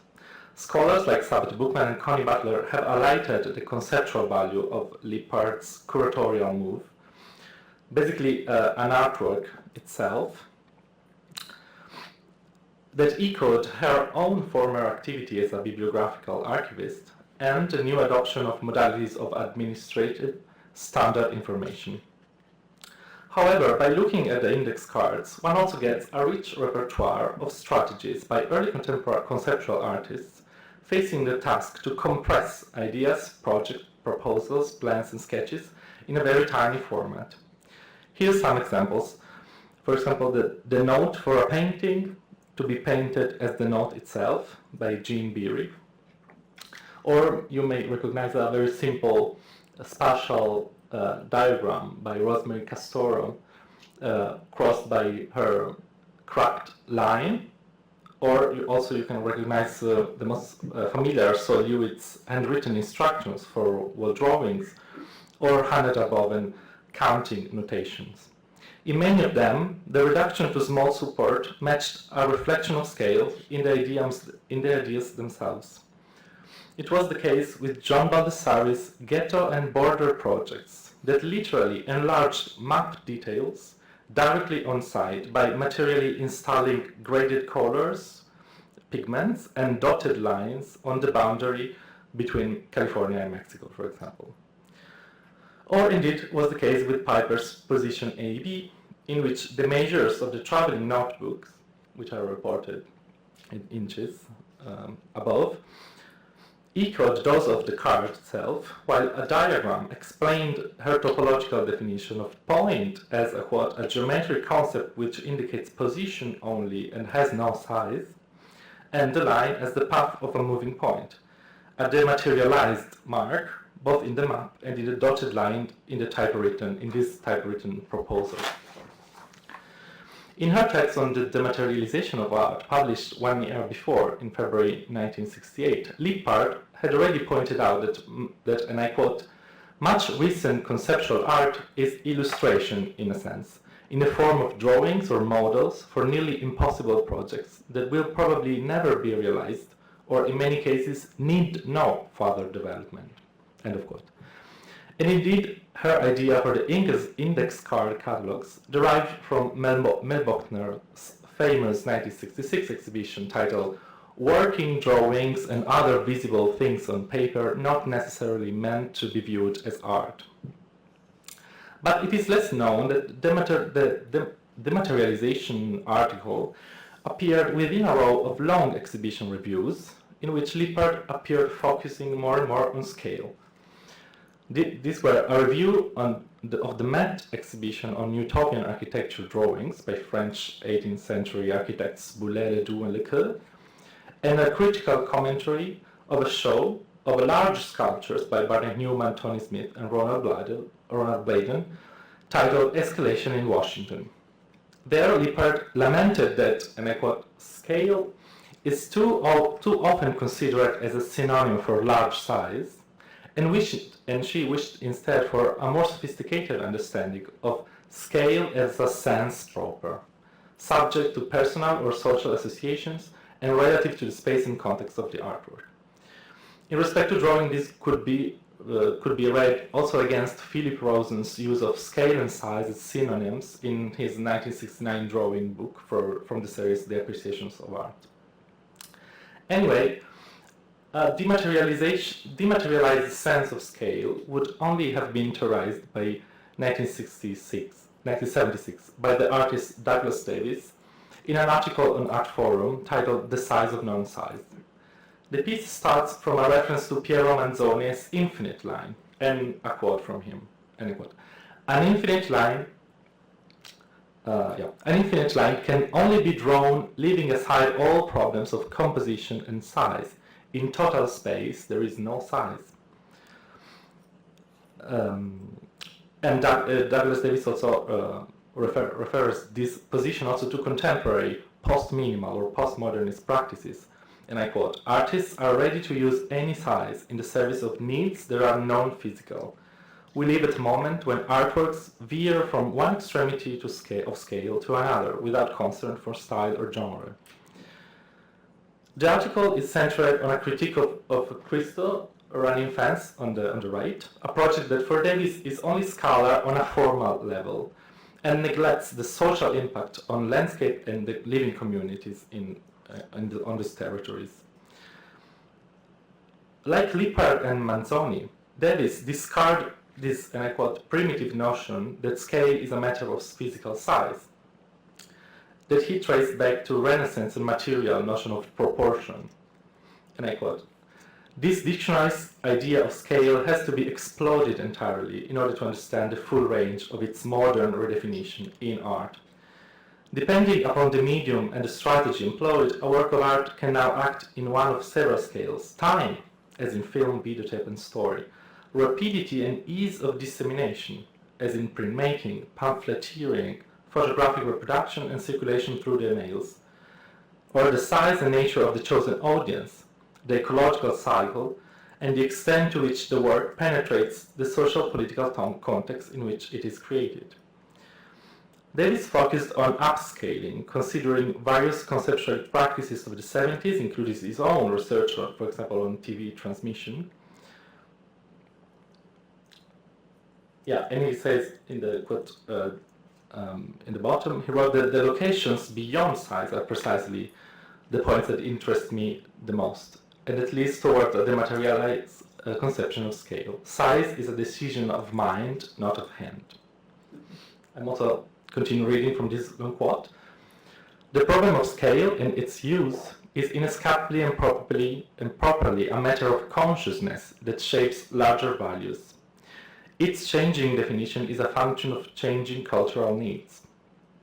And further, the physical size of a work of art is simply one of several components that describe its scale, and the work may function successfully on many expansionist levels, whether or not it is a scale, is large or small.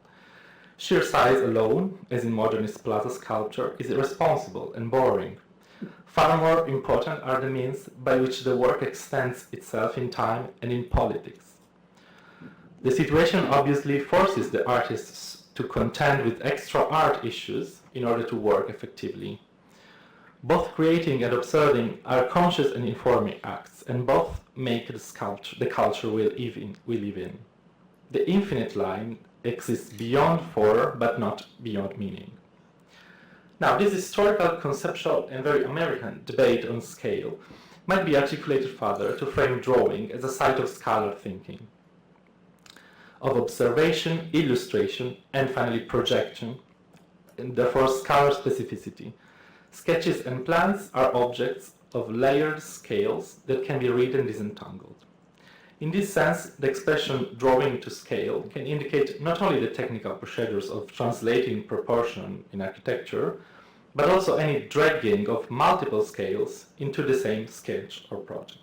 As in Pipers or Baldessari, dematerialization ultimately consists in the relation between scales, that of the map, the installation, and the index card itself.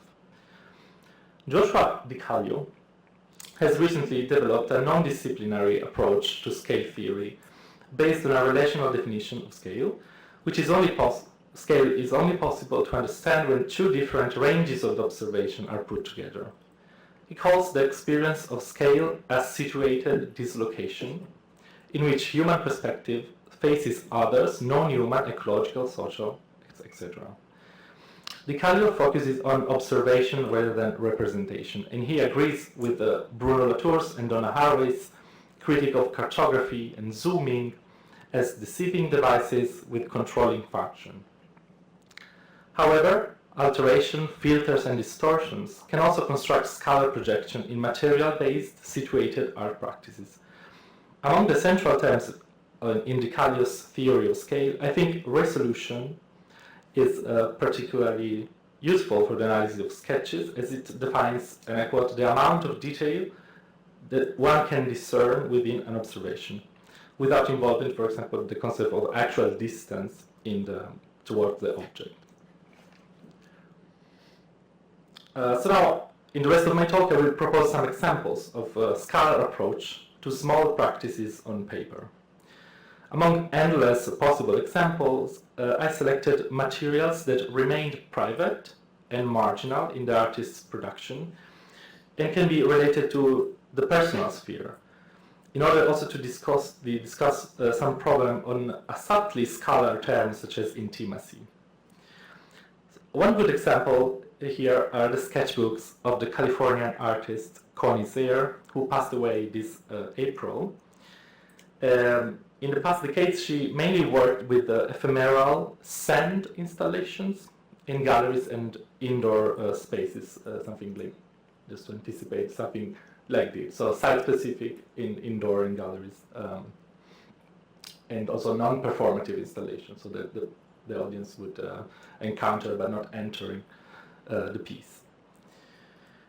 At the Archives of American Art in Washington, I could research on her numerous sketchbooks, or visual diaries as she called them, which contain a flow of personal diaries, transcriptions from other books, description of dreams, drawings, plans, and collage insertions, all connected in a form of self-aware writing that was actually typical of the feminist circle Zare was attending in the 70s, in particular those of Judy Chicago and Miriam Shapiro.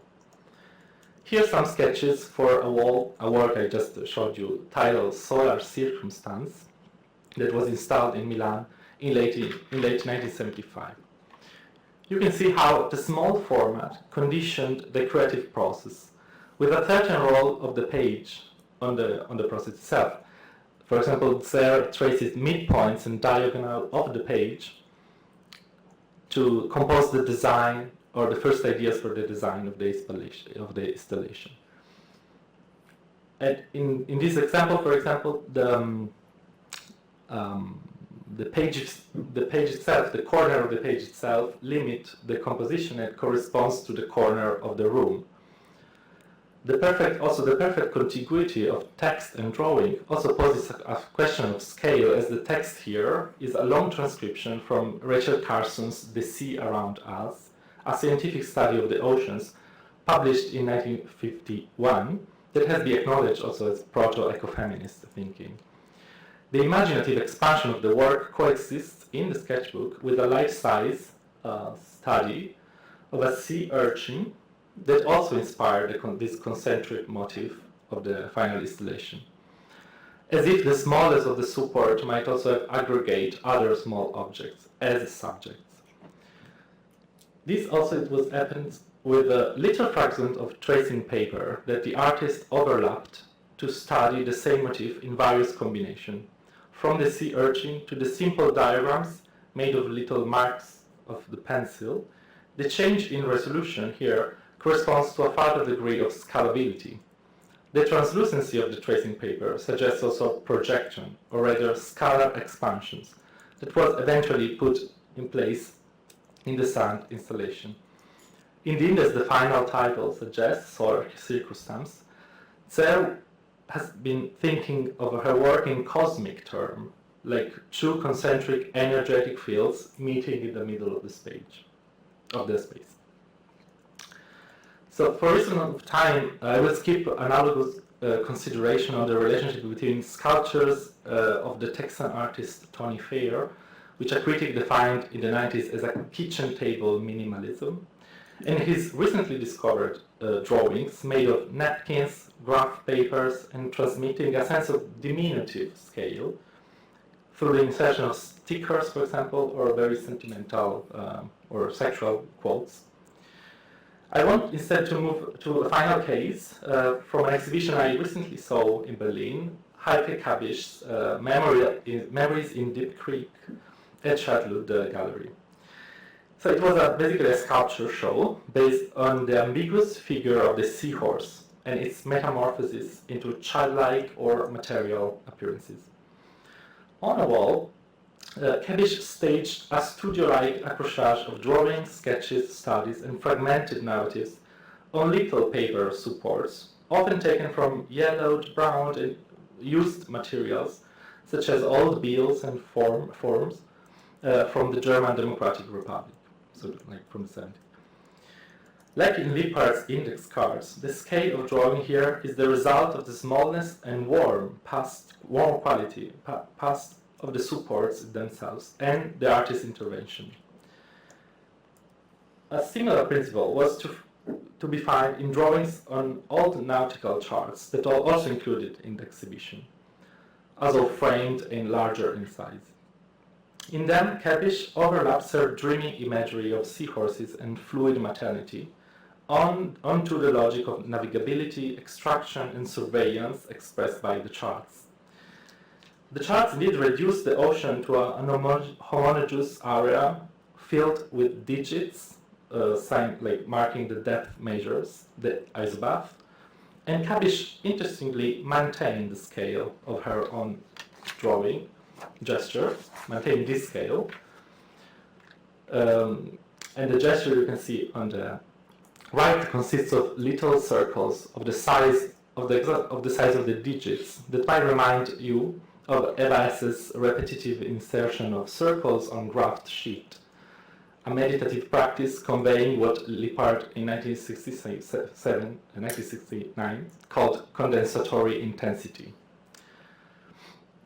Now, Kabish also accounted for her inspiration for seahorses that came from a famous surrealist fashion documentary by Jean-Paul Penlevé, in which the small creatures were filmed and observed under the microscope, showing details like this nutritive bowl of the young finelings. So you can, So linking Kabish's gesture to the microscopic seahorses, we're also addressing another scale, that of the pen point or the pencil, in a way similar to other scalar metaphors that often are expressed as for drawings, like the sentence by Ingres that Degas loved to repeat, and that was reported by Paul Valéry, that, and I quote, "The pencil has to run on the page like a fly running on a glass." And I want to conclude, addressing, we are actually to another scale, a very material one, that was already conceptually addressed by this very scalar drawing by John Baldessari, that was bothered by the unsharp quality of a pencil in his car, that made him uncomfortable, so addressing a proper sense of scale. And I'll leave it here. Thank you.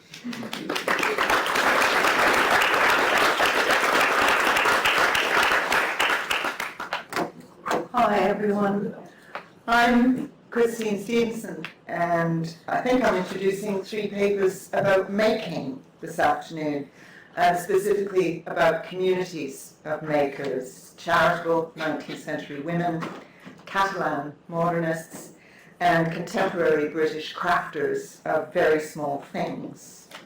And the fact that these communities have their own scales, in the sense of aspirations to a greater or lesser socio-political impact or not, and sometimes these scales are contested, may invite us to keep thinking about politics in the widest sense. First speaker this afternoon is Henriette Marsden of the University of Cambridge, whose paper is entitled Token of Love and Affection, Miniature Bazaar Stalls and Victorian Models of Giving. Thanks. So thank you first of all to the organisers for putting together such a stimulating program, and also to all of the previous presenters for their really fascinating talks. I'm looking forward to adding to this very rich discussion. Today I'm going to share a part of a chapter of my PhD which, in the larger frame, looks at the material rhetorics of Christian love within Victorian recreational crafting. I'll be talking about an interesting but entirely unstudied miniature object, trying to retrace how it ambiguously modeled feminine love. As this is a work in progress, and I'm also in the first year of my PhD, I'm grateful for any and all feedback, and I'm really looking forward to the succeeding discussion. So I hope the images are alright. I'm sorry if they're not. Again, this is very much a work in progress. If you see me in a year from now, I'll feed you all with very, very high resolution images, hopefully. So with these very brief disclaimers in mind, let's delve into the materials.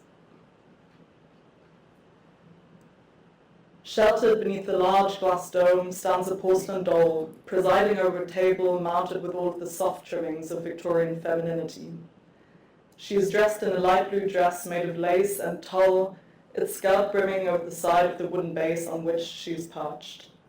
To her left, a golden table furnished with a towering ornamented mirror and a 4-tiered display stand on which an assortment of miniature objects is assembled. There are small brushes and even smaller crockery sets alongside other common household goods. At the top of the display rests a striped basket made of cardboard with a bed of paper flowers flourishing within. Further down, a row of nails circumnavigates the base of the table, serving as hooks for an array of miniature clothes and fashion accessories. Amongst the textiles there are 3 dresses made of different colors but trimmed with the same lace. They are interspersed by a small collection of mitre purses, frilly aprons, and a hat. At the base of the table and the foot of the porcelain doll, a minuscule wooden doll sits on a crooked blue sofa, looking out at the glass dome with the same stately composure as her more sizable counterpart. Currently held in a collection of the London Museum, the model was originally handcrafted as a gift by 2 young women in the mid-19th century. This can be gleaned from a plaque attached to the store at the back, informing us that this object was, quote, presented to Mr. and Mrs. H. Levi by the Mrs. Heim as a token of love and affection on the 18th of April, 1856. Beyond this inscription, little information accompanied the object's accession into the London Museum, making it difficult to assess the object's original function or the occasion on which it was gifted to the Levis. To recontextualize this object, I will interrogate how it engaged with the ambitions of women's charitability. To do so, this paper will follow the traces of a number of clues still attached to the object, providing 3 different interpretative approaches to the Mrs. Heim's miniature. First, a genealogical inquiry, then a typological, and finally a formal analysis. So first, for the genealogical inquiry. While there is not much contextual information on the Mrs. Heim, there is somewhat substantial information on the Mr. and Mrs. Levi. The London Museum's provenance information on the object states that H. Levi was an exhibitor at the Great Exhibition in 1851, which has led the museum to the conclusion that the model is meant to depict a store. When studying the catalogue of the Great Exhibition, however, this theory begins to unravel. The catalogue lists only one H. Levi, Hermann Levy of Dresden, who manufactured neither textiles, crockery, nor dolls, but silverware. More specifically, Levi exhibited a carving knife and fork alongside silver pins, likely not on a dedicated store, but on a shared table within the section comprising manufacturers from Saxony. Levi was born in 1816 into a small but steadily expanding Jewish community in Dresden, where he died in 1897. There is little information about his wife, Jenny Levy, who was born near Salomon, except that she was born in Dresden in 1824 and that she died at the age of 58, so 15 years prior to her husband. While he spent the entirety of his life based in Dresden and kept a shop in the city centre until he died, Hermann Levy's manufacturing business allowed him to travel to several industrial fairs in the mid-19th century, so London, Paris, and New York. The Mrs. Heim's model, however, all bows and frills, has little to do with Hermann Levy's successful career as a Saxon silversmith. It does not make an obvious attempt at representing the specificity of Levi's career. It bears no connection to silversmithing, it makes no reference to Levi's international accolades, and the miniature stallholder evidently does not depict Levy himself. If not representation, what goal did the Mrs. Heim pursue in the production of this object then? It seems likely that rather than faithfully reproducing a specific exhibition store, the gift was intended to act as a model for the Mrs. Heim's capacity for affection. It did so by grafting Hermann Levy's involvement in industrial exhibitions onto an entirely different tradition of display, namely women's bazaars, and with that onto the typological analysis. Cropping up across the United Kingdom since the 1810s, charity bazaars became an important way to raise funds for a wide variety of public causes, including the improvement of hospitals, the development of missionary services, or more local affairs such as the erection of new spires for parish churches. As spaces that were most commonly organised by wealthier women, charity bazaars provided an invaluable platform for women to develop leadership skills and flaunt the charitability that was so often ascribed to their sex throughout the 19th century. While disparate in the cause of their fundraising, charity bazaars were usually alike in the means they pursued. From their inception, the sale of recreationally produced works was the most central task that women faced in the getting up of a charity bazaar, or fancy fair, as they were more commonly called. The breadth of objects for sale can be gleaned from both craft manuals instructing women on the production of works specifically for fancy fairs, as well as innumerable newspaper articles detailing the stalls of various charity bazaars. Typical objects included pen wipers, toilet covers, pin cushions, reticules, pockets, card cases, work baskets, or cigar stands like the one over here. They were usually elaborately embroidered, beaded, trimmed in lace, and decorated with bows. At times, these objects would be commercially acquired and sold charitably at a healthy profit. The more commonly pursued path, however, which was also considered more virtuous, was the recreational production of goods.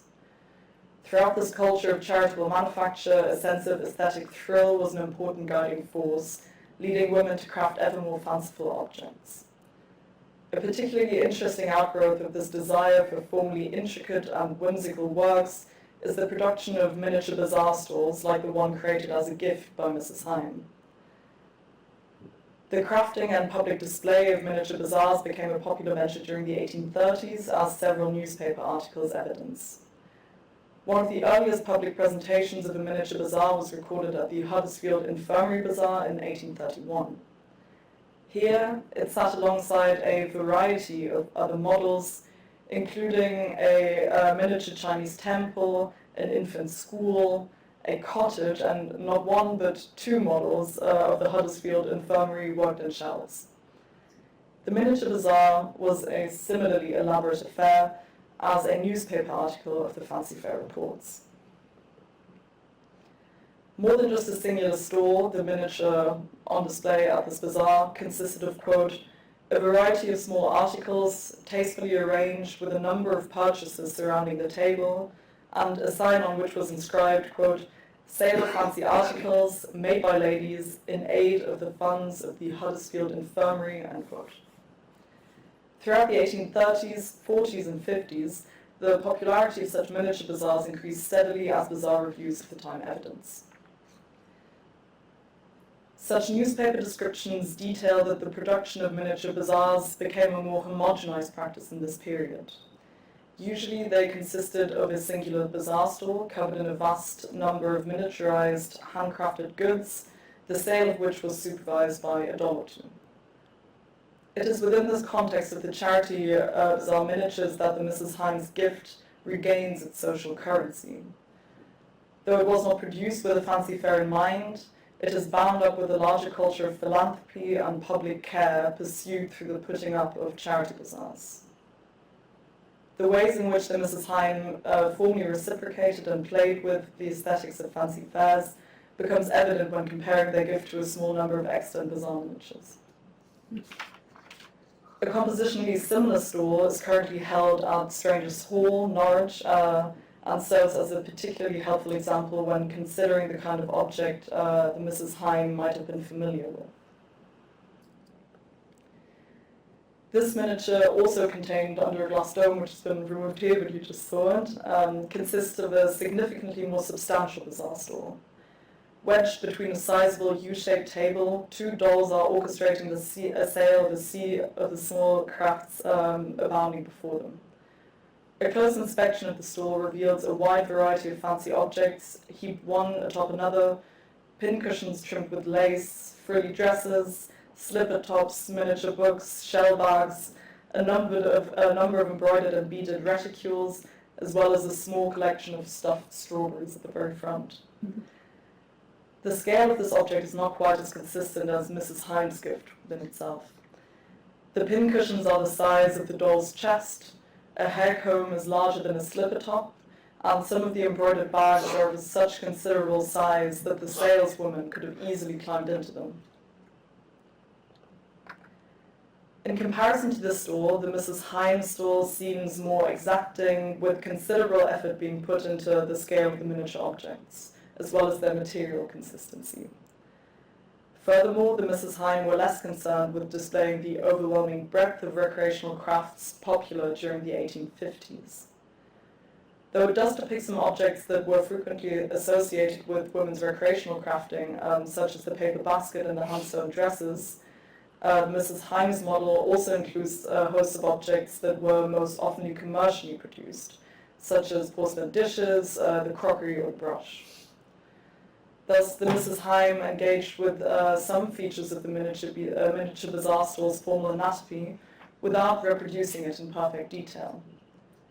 In highlighting the presence of both recreational crafts and commercial goods at fancy fairs, the Mrs. Heim's model thus fuses the specific culture of charitable crafting with the deliberately financial nature of charity bazaars. In so doing, the Mrs. Heim produced an ambiguous depiction of women's charitability. On the one hand, they foregrounded a supposedly selfless drive of women to produce works outside of the strictures of industrial productivity, while, on the other hand, showcasing how that charitability necessitated a reliance on commercial trade.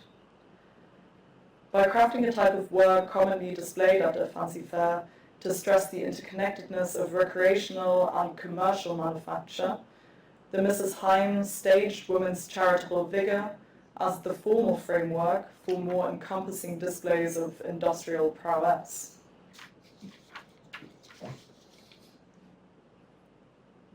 Having looked at the stall within the context of both genealogical research and the framework of a comparative typological analysis, it is important to consider how the miniature bazaar unfolded its meaning in the presence of its recipients. To do so, it is helpful to take a closer look at its formal qualities to better understand its function as a miniature. Beyond the bazaar's contextual collaging, it is its qualities as an enclosed display and as a miniaturized symbol that most obviously constitute its aesthetic affordances. When first facing the Mrs. Heim's stall, the glass dome provides the primary frame of encounter. The dome maps out the remits of visual interest in the object, demarcating what is worthy and unworthy of aesthetic attention. In so doing, it serves as a window that opens onto the scene while keeping observers at bay. This visual valorization creates a clear separation of the sense perceptions deemed fruitful in the appreciation of this miniature. While spectators were free to approach the object as closely as their eyesight might have required, the tactile engagement with the Mrs. Heim's bazaar was almost entirely restricted. This had a decidedly practical purpose. Objects enclosed under glass domes commonly sat on tables, ledges, and mantelpieces in the mid-century Victorian parlour, a space in which social gatherings and thus unwanted fingers, dust, dirt, and other grime usually abounded. Though pragmatic in its conception, the aesthetically contradictory platform of engagement that the glass dome enforced opens up a vista of purpose that goes beyond strict necessity. In her monograph on longing and the experience of language, Susan Stewart investigates the broader set of cultural frictions that the glass dome evinces.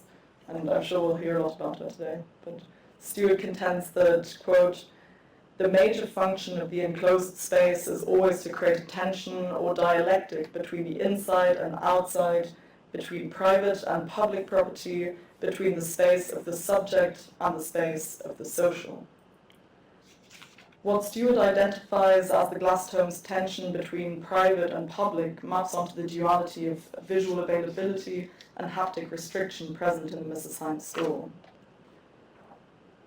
It is within this dialectical relationship between publicity and privacy that the stall's deconstruction of the Victorian so-called separate sphere ideology is grounded. Though manufactured for public view, it simultaneously reverts into more private confines by protecting itself from exposure to the at times capricious elements of quotidian life in the Victorian household.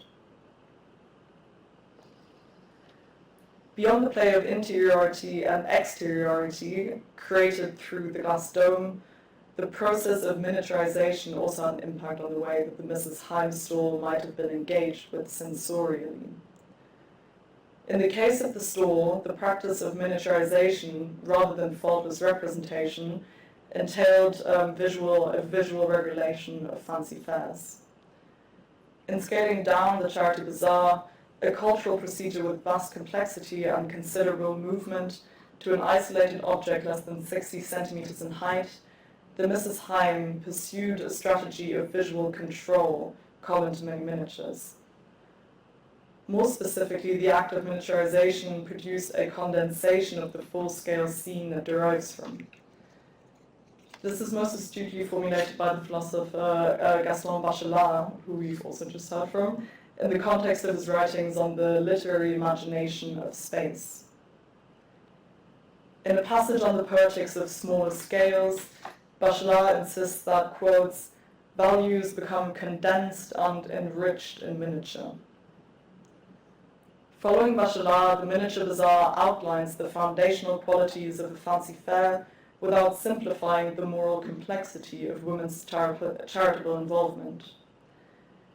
Rather, it demarcates a formal scaffolding on which women's charitability could unfold and intensify.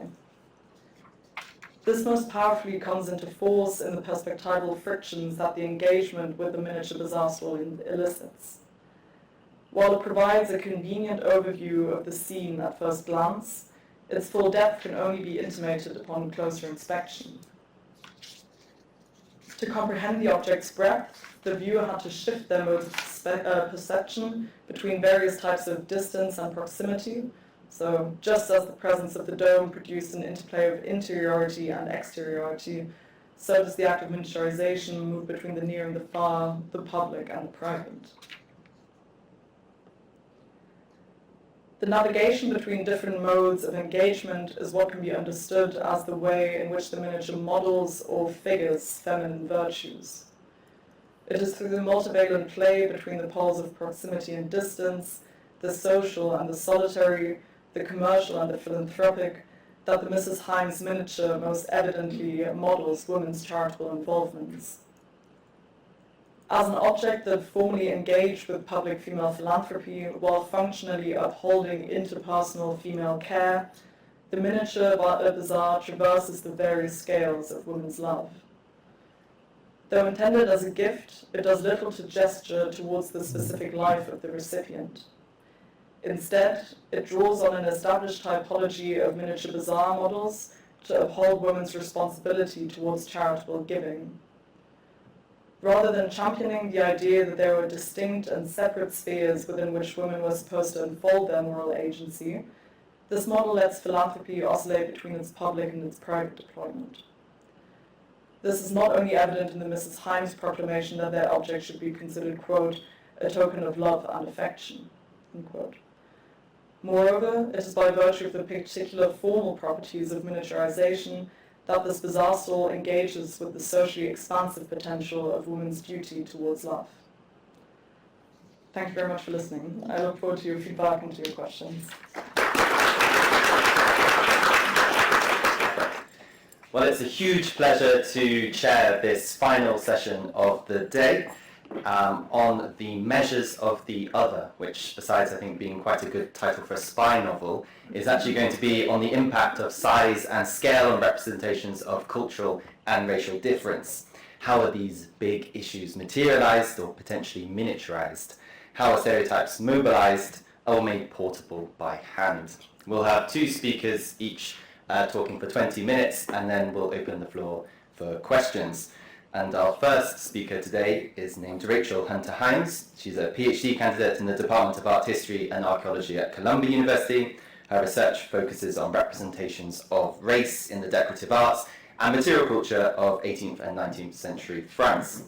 She received her BA in Religious Studies from Brown University and a BFA in Illustration from Rhode Island School of Design, and has worked in the education departments of the Cleveland Museum of Art and the Frick Collection, in the Department of European Sculpture and Decorative Arts at the Metropolitan Museum, where she provided curatorial assistance to the exhibition Fictions of Emancipation at Corpo Recast.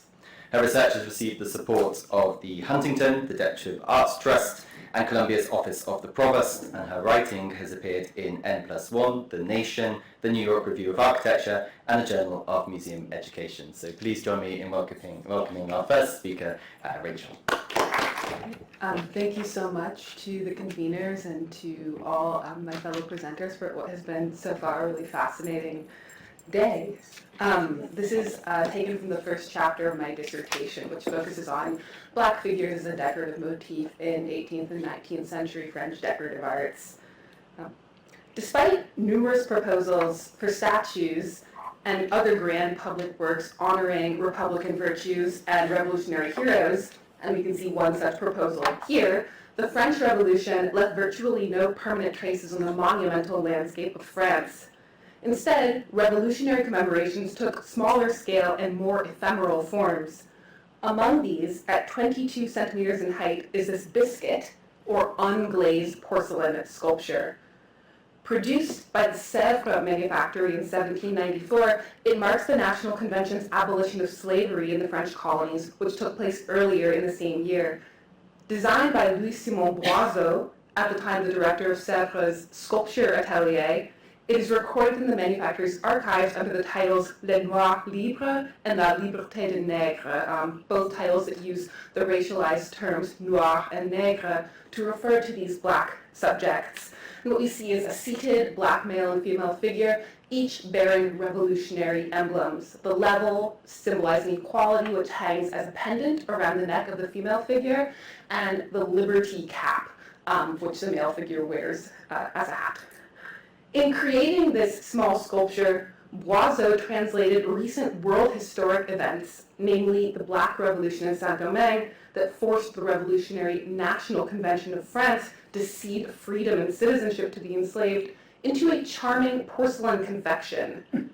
Biscuit sculptures like this one were created in multiples, yet this model is exceedingly rare. Although according to archival records from Sèvres, as many as 14 may have been created, only 2 survive today. And this has perhaps contributed to a striking lack of literature on what I think is a really fascinating object. While the celebrated Wedgwood anti-slavery medallion, which we see here, has generated a wealth of critical scholarship, Les Noirs Libres has not received comparable attention. Yet as the Wedgwood medallion does for British anti-slavery, this French anti-slavery ceramic similarly illuminates the inconsistencies of French revolutionary abolitionism, and one perhaps such contradiction is the fact that this is a French example of the Wedgwood medallion that was only produced for a couple months. The sheer number of surviving Wedgwood medallions, which were produced in the thousands, attest to the popular character of the British abolitionist movement. In contrast, the comparatively elite and intellectual quality of French anti-slavery before and during the Revolution is suggested by Les Noirs Libres' identity as an object of luxury manufacture available only to an elite audience. And while the small size of the Wedgwood medallion supported its propagandistic function, such objects were passed from hand to hand, given as tokens to supporters of the movement, and even sewn onto clothing, the scale of Les Noirs Libres points in another direction, reflecting the status of biscuit porcelain sculptures as decorative objects intended to adorn elite interiors. They appeared on mantelpieces, side tables, and, as I will discuss, on the dessert table. Interestingly, Les Noirs Libres is not the only example of the miniaturization of French revolutionary abolitionism. In or after 1794, the sculptor Jean-Antoine Houdon transformed his life-size sculpture of a black woman, which was cast in lead and accompanied a white marble bather in an Ancien Regime fountain group. He transformed this full-size figure into a miniature bust, which we see on the far right, whose inscription celebrates the National Convention's abolition of slavery. The French taste for small decorative sculpture shaped the creation of objects like these, but informed or even warped the messages they were intended to transmit. Although at first glance, Les Noirs Libres seems a straightforward commemoration of emancipation and the entrance of the black subject into citizenship, Many or perhaps most of the elements of this sculpture worked alongside its small scale and its historic context of display to undermine its abolitionist message and distance its subjects from the universalizing project of the revolution. That Le Noir Libre suggests a particular and circumscribed conception of freedom for its black subjects becomes especially clear when it is considered alongside another, previously unexamined sculpture recorded in the Sèvres archives as its pendant or partner, meaning that the works were intended to be seen and displayed together. La Fraternité ou la Mort, an allegorization of revolutionary brotherhood, shows two youthful male figures with European features and loose flowing curls. They embrace one another, their forearms bound together with ivy, a symbol of fidelity. And between them, these sculptures generate a field of meaning. Despite their correspondences in pose and iconography, critical distinctions between them help us towards an understanding of the attitudes that met the emancipated black subjects of the New Republic. An inscription, for example, appears only on the base of Le Noir Libre. It reads, Moi égal à toi, moi libre aussi, or me equal to you, me free too.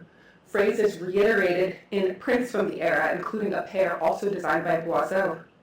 Thus, the black figures of Le Noir Libre are made to express their claims to liberty and equality in simplified pidgin French that may have suggested patois, Creole, a limited education, intellectual deficiency, or childishness. It is diminutized speech or baby talk. We can interpret this inscription in light of the Revolution's attempts to mandate the use of standard French as a tool of national cohesion and civic participation. The Abbé Grégoire's emphatically titled, quote, Report on the Necessity and Means to Annihilate the Patois and to Universalize the Use of the French Language gives us some sense of the attitude which met deviations from the standard tongue. Late 18th century French theater further grants insights as how this inscription may have been perceived. In many plays from the era, blackened speech is deployed for comic effect and to underscore differences between white and black characters. We have scripts from the period that call on actors, who likely appeared in blackface, to speak lines like moi courir, or me run, or me always hurry, me always want to serve you. It seems likely that Le Noir Libre's use of racialized speech, and in particular its deployment of moi as the first-person pronoun, called such theatrical techniques to mind for 18th century viewers, introducing a note of levity that undercuts this sculpture's ostensibly abolitionist message. Like the decorative arts, theater served as a critical site for the covert maintenance of racial ideology precisely because their audiences approached these domains with pleasure rather than politics foremost in their minds. Beyond its written inscription, Le Noir Libre inscribes difference at the site of the body. Compared to the androgynous youths of La Fraternité, the subjects of Le Noir Libre are emphatically gendered. Their semi-nudity reveals bare breasts and a robust musculature that stands in contrast to the smooth and lithe bodies of their counterparts. And while the androgynous genderlessness of the subjects of La Fraternité suggests youthful virtue and political innocence, significant propagandic discourses deployed by the Jacobins during their rule, the gendered corporeality of the subjects of Le Noir Libre raises other associations. Like these well-known Revolutionary-era paintings, Le Noir Libre emphasizes the masculine virility, sexual nature, fecundity, and erotic availability of its black subjects. And I note here, for those less familiar with the work on the right, the significant phallic bulge in Girodet's Portrait of Citoyen Belli. The corporeality of the subjects of Le Noir Libre recalls a number of pervasive racializing discourses. The notions, for example, that black people possess a special capacity for labor in the tropical climate of the colonies and were less sensitive to pain, whether meted out in corporeal punishment or experienced in childbirth, for example. And in contrast to the homosocial and monistic pairing of La Fraternité, the male-female pairing of Le Noir Libre was likely intended to suggest a husband and wife. Boiseau's sculpture restores the archetypical black couple torn apart by slavery, which we see suggested in this contemporary print, yet also links the black subject of Le Noir Libre to a reproductive capacity that in the setting of the colonial plantation was synonymous with a reproduction of capital itself. Indeed, even after abolition, there was significant concern about the reproductive capacities of black women, as supporters of colonialism speculated about how plantations might be made profitable again after the end of the slave trade that had supplied them with labor. Beyond the inscription and their gendered corporeality, many other aspects of Les Noirs Libres work to diminish or particularize the freedom and liberty accorded these subjects. And among these, for example, we might compare the careful articulation of a physiognomy, a facial physiognomy, which by the late 18th century had come to carry racialized meaning with the smooth, almost bland faces of the subject of La Fraternité. But now we will turn to a discussion of this work's status as a work of decorative art and the context in which it was encountered. By the late 18th century, historic patterns of reception for porcelain had long been established. In 1745, Hendrik van Hulst, the director of decorative painting at the Sèvres porcelain manufactory, noted that when it came to, quote, porcelain in particular, the most bizarre and fanciful designs will enjoy greater success than the most elegant and rational. Provided we eschew the heavy and the trivial, he wrote, and turn to the light, the novel, and the varied, our success is assured. What happens when an abolitionist message is expressed in a medium with these goals and these associations? While we are in the midst of a de-hierarchization of art history, brought about by scholars who rightly treat the decorative arts as worthy of the same forms of sustained attention that the so-called fine arts have long enjoyed, we cannot grasp the meaning of a work like Les Noirs Libres if we fail to take into account its identity as an object intended to prompt pleasure and delight, one produced to embellish the elite settings in which it was staged. We might imagine how differently this work would communicate if it was scaled up to the size of a monument, if its figures were represented in durable marble rather than delicate porcelain, if they appeared in a public space rather than in a private apartment. In the 18th century, biscuit sculptures could adorn a mantelpiece or a side table, but historical sources tell us that they were also frequently encountered on the dining or dessert table as elements of the décor known as the surtout de table. Surtout combined small sculptures with edible and non-edible decorations, often staged atop a mirror.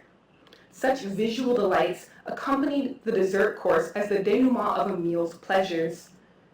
While many of the courtly customs of the Ancien Regime were restricted during the Revolutionary period, the practice of adorning the dessert table with the surtout was, it seems, not abandoned. The Sèvres archive preserves itemized lists of 7 biscuit porcelain surtout delivered to the Luxembourg Palace, the residence of the Executive Directory, the 5-member committee that governed France from 1795 until Napoleon took power. And 2 of these 7 surtout, that is, these collections of decorative sculpture intended for the dessert table, 2 of these include Les Noirs Libres. From these records, we can reconstruct the context in which this work was encountered. On the dessert table, alongside a dozen other biscuit sculptures of patriotic, mythological, and other themes, as well as miniature porcelain vases. Decorative art scholar Mimi Hellman has identified the interplay between visual coherence and variety as one of the key attractions of those 18th century decorative objects intended to be seen in groups or sets. Sets, Hellman writes, quote, invite a kind of comparative engagement in which similitude and difference are discerned in a sustained visual and cognitive play that has multiple points of access, but no single definitive conclusion. The amiable project of discovering correspondences and differences among the works of the surtout may have offered diners opportunities to practice the kinds of refined, well-informed, and polite conversation essential to the social world of 18th century France. And imagining these dessert table conversations, I wish in particular to explore the resonances that may have been perceived between Les Noirs Libres and the 8 sculptures of enfants, or children, that appeared in the second of the 7 surtout. And here we see some examples of these. Designed by François Boucher and Louis-Étienne Falconet, these enfants, as some of the earliest biscuits produced at the Sèvres manufactory, are inextricably linked with the origins of the medium, setting the tone and establishing the taste for subsequent works in the genre Les Noirs Libres included. These apple-cheeked porcelain children act out pastoral pastimes. They dance, play the bagpipe, and garden. And the later variations, like we see here, emphasize the themes of children acting out adult employments, working as salesmen and gardeners or as pastry chefs, for example. French consumers must have been charmed by the incongruity between the enfants' youthful appearance and their adult vocations, and diminutizations like this saturated the art of 18th century France.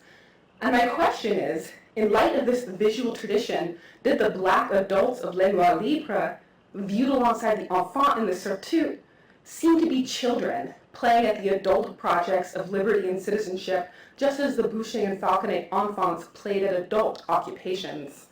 Formal similarities between these works may have invited viewers to draw such connections. Les Noirs Libres and the enfants are visually linked by their rounded limbs and high, plump cheeks, by their parted lips and inviting expressions, by their homogeneous biscuit whiteness, by their male-female gendered pairings, and by their scale. The evocation of immaturity introduced by the juxtaposition of Les Noirs Libres and the enfants opens onto paternalist discourses regarding the recently emancipated subjects of the New Republic. Paternalist rhetoric, of course, served as an important justification for slavery, but such attitudes were also prevalent in abolitionist discourse. For example, the Swiss Lyonnais pastor Benjamin Froissart wrote in his abolitionist work La Cause des Esclaves Nègres that, quote, Negroes are still in the infancy of civilization. We must make them worthy of bearing the respectable title of citizen. A similar notion was expressed in a pamphlet of 1792, which called for, quote, the suppression of the shameful name of slave and its replacement by the interesting name of pupil. And again, we hear in a pamphlet after abolition in 1795, an author proposing that the recently emancipated, quote, be obliged to work on the plantations for a time and treated like young miners. After abolition, such discourses of filial ties served as justification for maintaining the relationship between France and its colonies. So we see that the Republic was not ready to allow her black children to grow up in this moment. Undergirding such paternalistic attitudes was an interest in maintaining control over the workforce upon whom depended the production of the period's most lucrative colonial commodity, sugar. And beyond seeming to represent members of this workforce, Les Noirs Libres, through its materiality, gives form to concerns about the production of this commodity. Although to our eyes, its whiteness might suggest the neoclassical medium of marble, contemporary observers, noting its strikingly confectionery appearance, saw biscuit porcelain sculptures as ideal substitutes for the sugar sculptures that had decorated courtly dining tables in the early 18th century. Sugar, even as it transitioned from a luxury commodity to an everyday eatable, suggested power in the 18th century, suggested the colonialist command over transatlantic space and over laboring bodies. By the time of the Directory and by the time of Les Noirs Libres, however, war with Britain and Spain, uprisings in the colonies, and the world-changing revolution in Saint-Domingue had left France's command over this commodity deeply imperiled. And this historical context invites us to reflect upon the non-appearance of sugar in Les Noirs Libres. Sugar, evoked by the biscuit porcelain materiality of this sculpture, ultimately remains absent, replaced by its inedible stand-in. And in its representation of the formerly enslaved in a material so evocative of the commodity upon which France's colonial empire was founded, a commodity whose production, of course, depended upon the maintenance of slavery, Les Noirs Libres gives physical form to the crisis facing the sugar industry. As I noted at the start of this presentation, the revolution left virtually no permanent traces, abolitionists or otherwise, on the monumental or architectural landscape of France. The visual politics of the revolution were instead largely expressed in forms that Richard Tawes has termed provisional. While not quite as ephemeral as a revolutionary almanac or a deck of playing cards, Les Noirs Libres, as a work of decorative art wedded to fleeting standards of taste, likewise represents an example of the revolution's provisional visual culture, particularly when it appeared in the impermanent assemblage of the surtout. And in the context of this temporary dessert table spectacle, Lenoir Libre starts to resemble some of the other provisional monuments of revolutionary visual culture. Its fetes, its pageants, and its processions. In 1794, festivals across France commemorated abolition by staging real men and women in theatrical tableaux. And I want to note this isn't a representation of those festivals. It's an image of a larger fete that took place in France, but there are, to my knowledge, no images of the abolitionist fetes. Written documentation indicates that the living tableau in these abolitionist fetes strongly recalled the iconography of Lenoir Libre. Black men and women marched in procession, were symbolically unshackled, donned liberty caps, and hoisted the tricolor flag. While we cannot know who the anonymous black participants in these regional festivals were, knowing of their existence provides a welcome, albeit unstable, counterexample to Lenoir Libre. Whoever they were, after these festivals were over, these black participants must have gone home, or else to a tavern or an eating house. The fete's tableau and trappings would have been dismantled, the event leaving little trace other than written reports. And likewise, we must imagine that one day, Lenoir Libre was put away and not taken out again for display in the Surtout or elsewhere. The 1802 reversal of abolition in the French colonies and the restoration of slavery under Napoleon closed the window for any possible meaningful display of this work, rendering its message inappropriate and even incomprehensible. Its abolitionist iconography turned out to be ultimately provisional. Lenoir Libre is a temporary monument to emancipation, one that suggests the fragility of black citizenship. Thank you.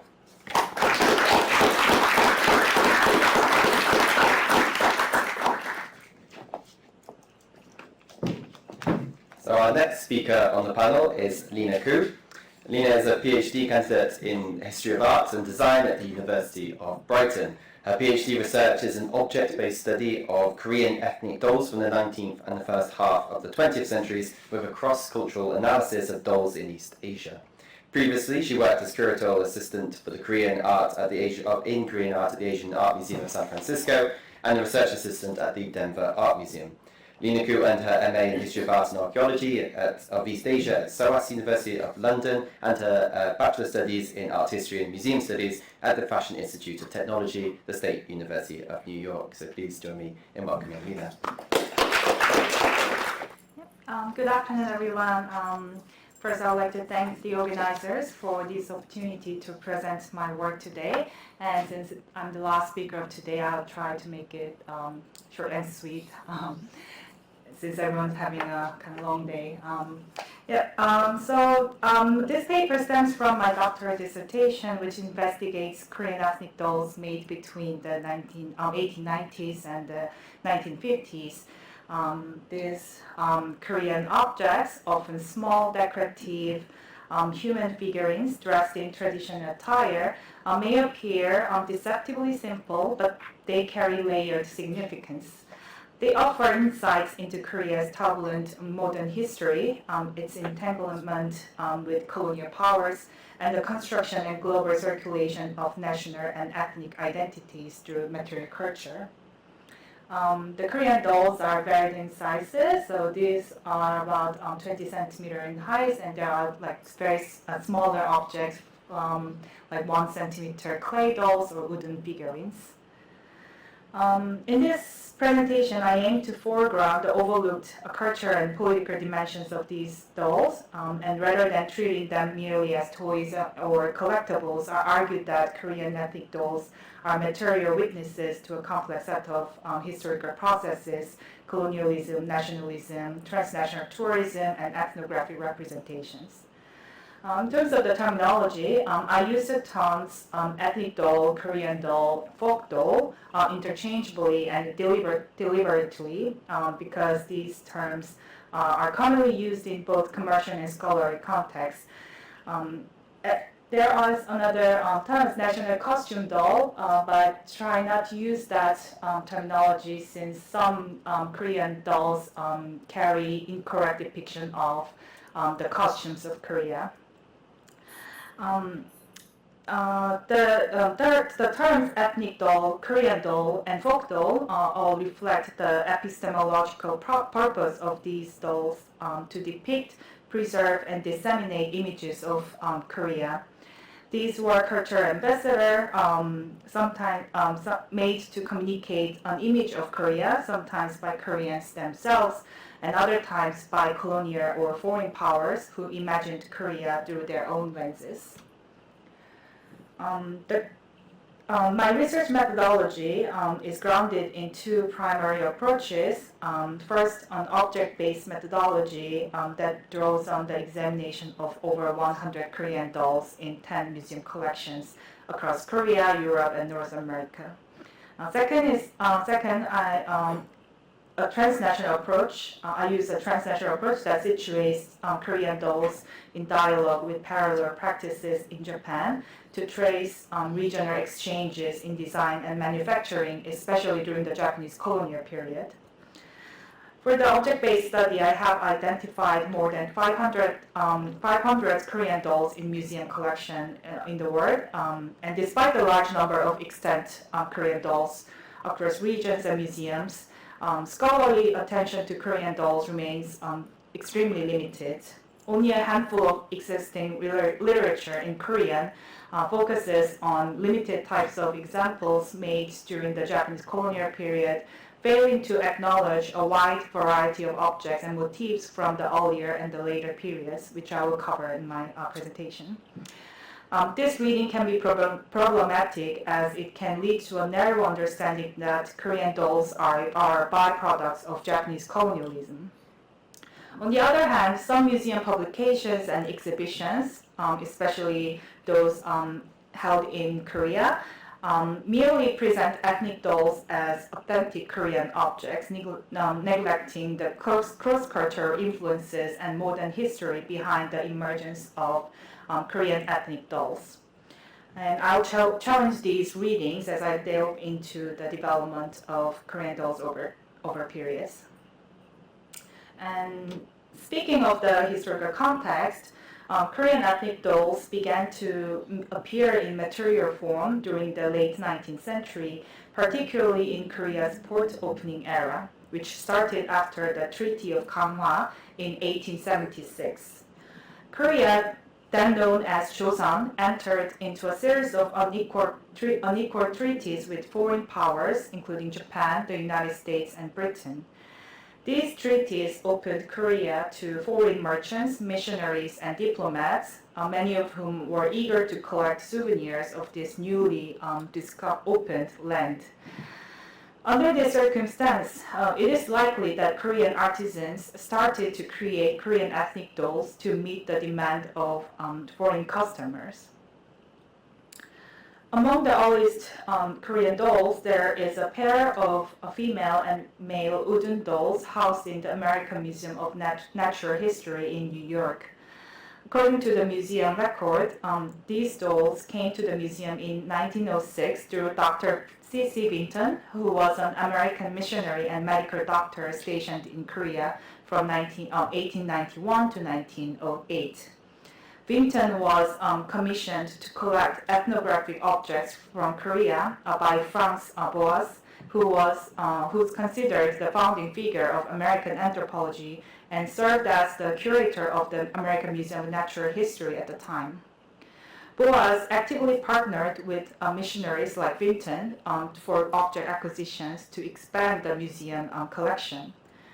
Throughout the 19th and 20th centuries, missionaries collected objects in the places where they served to visually showcase their missionary works to people in their countries of origin.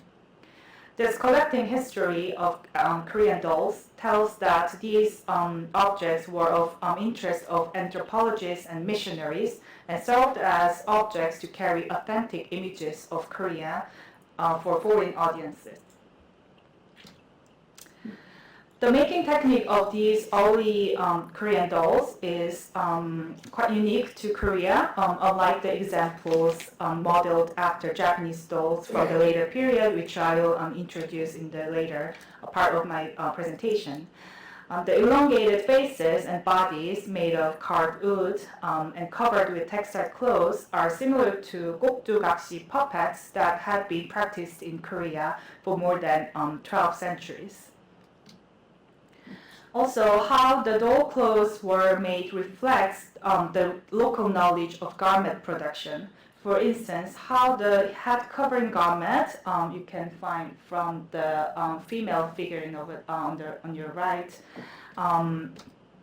is called 장옷, and it is how it is structured and made using inner rami lining is true to the actual garment. Also, the color combination of green and red is typical for that type of cloth. Such accuracy in the detail of the doll clothes suggests that they were likely to be made by local makers who had a good understanding of garment making in Korea.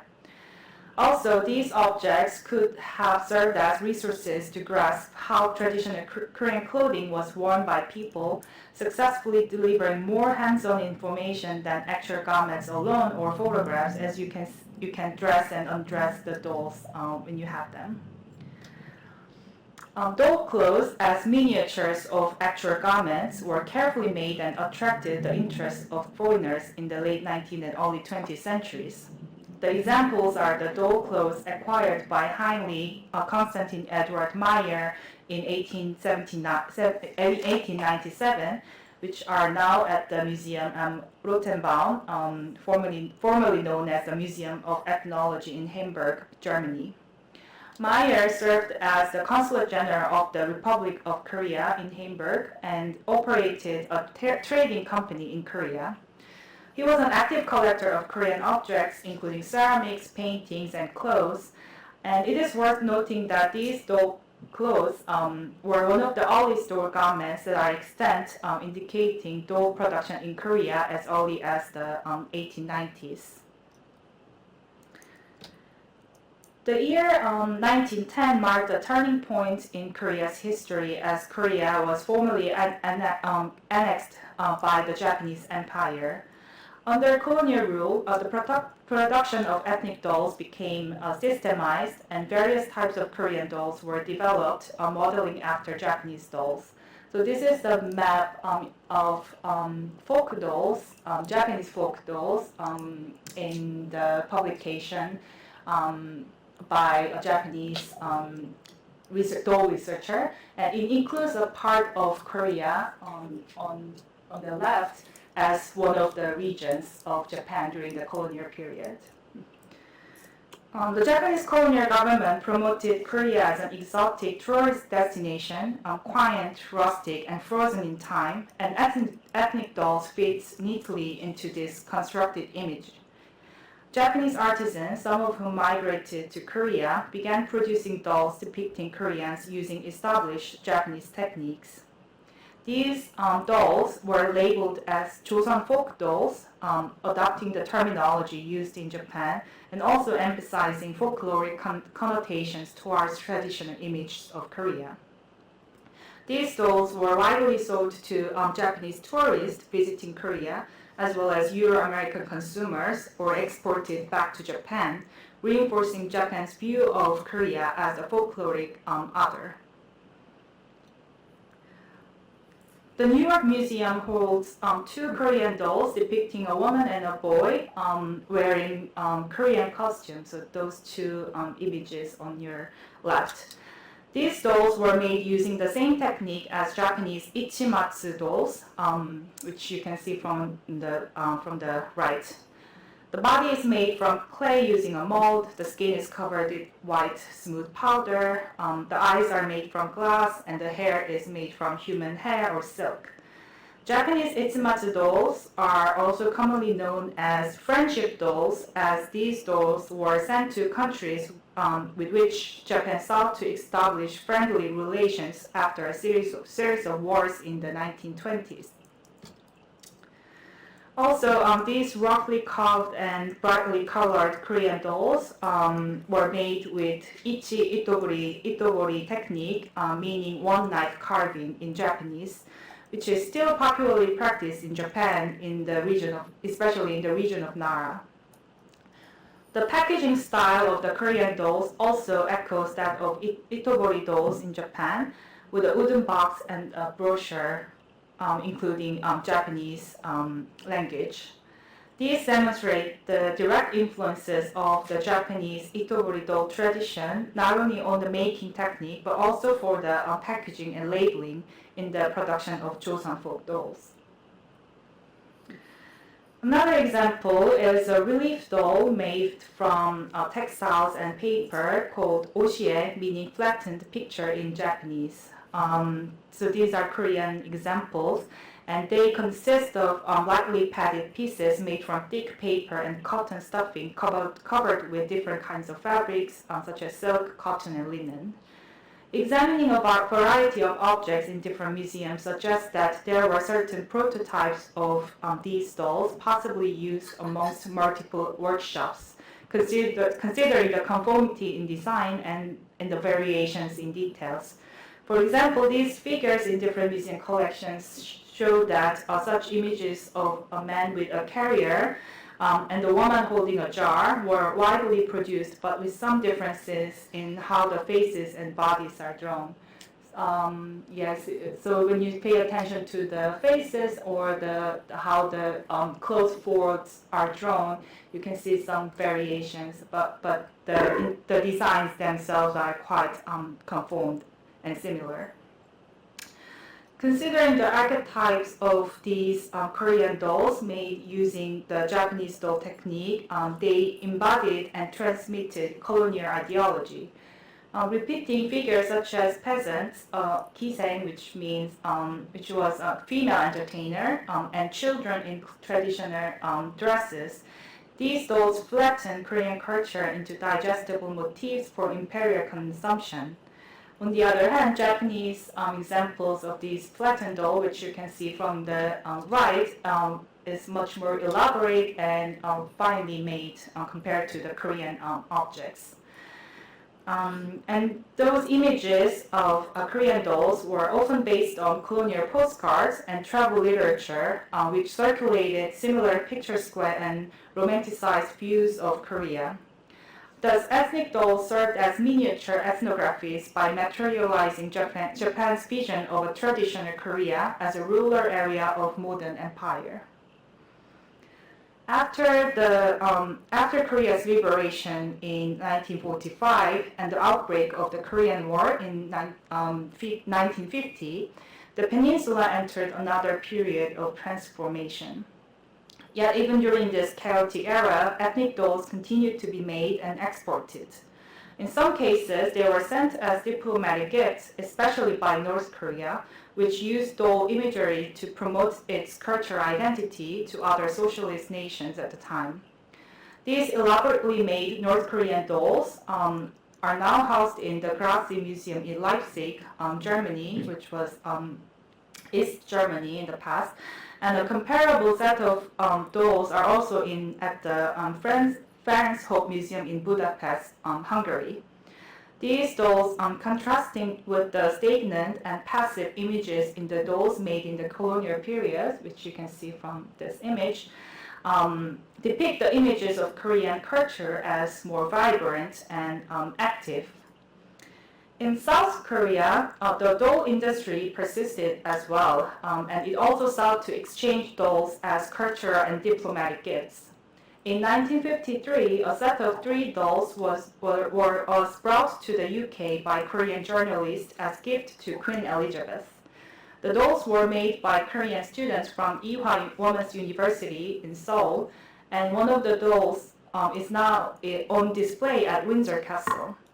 At the time, Yizhou Women's University was serving as a hospital for injured British and American soldiers during the Korean War in 1950 and from 1950 to 1953. Both South and North Korean dolls of the 1950s retained an essentializing visual language rooted in tradition. The modern, urban, and cosmopolitan aspects of Korean life were rarely depicted. This selective preservation of tradition served political ends.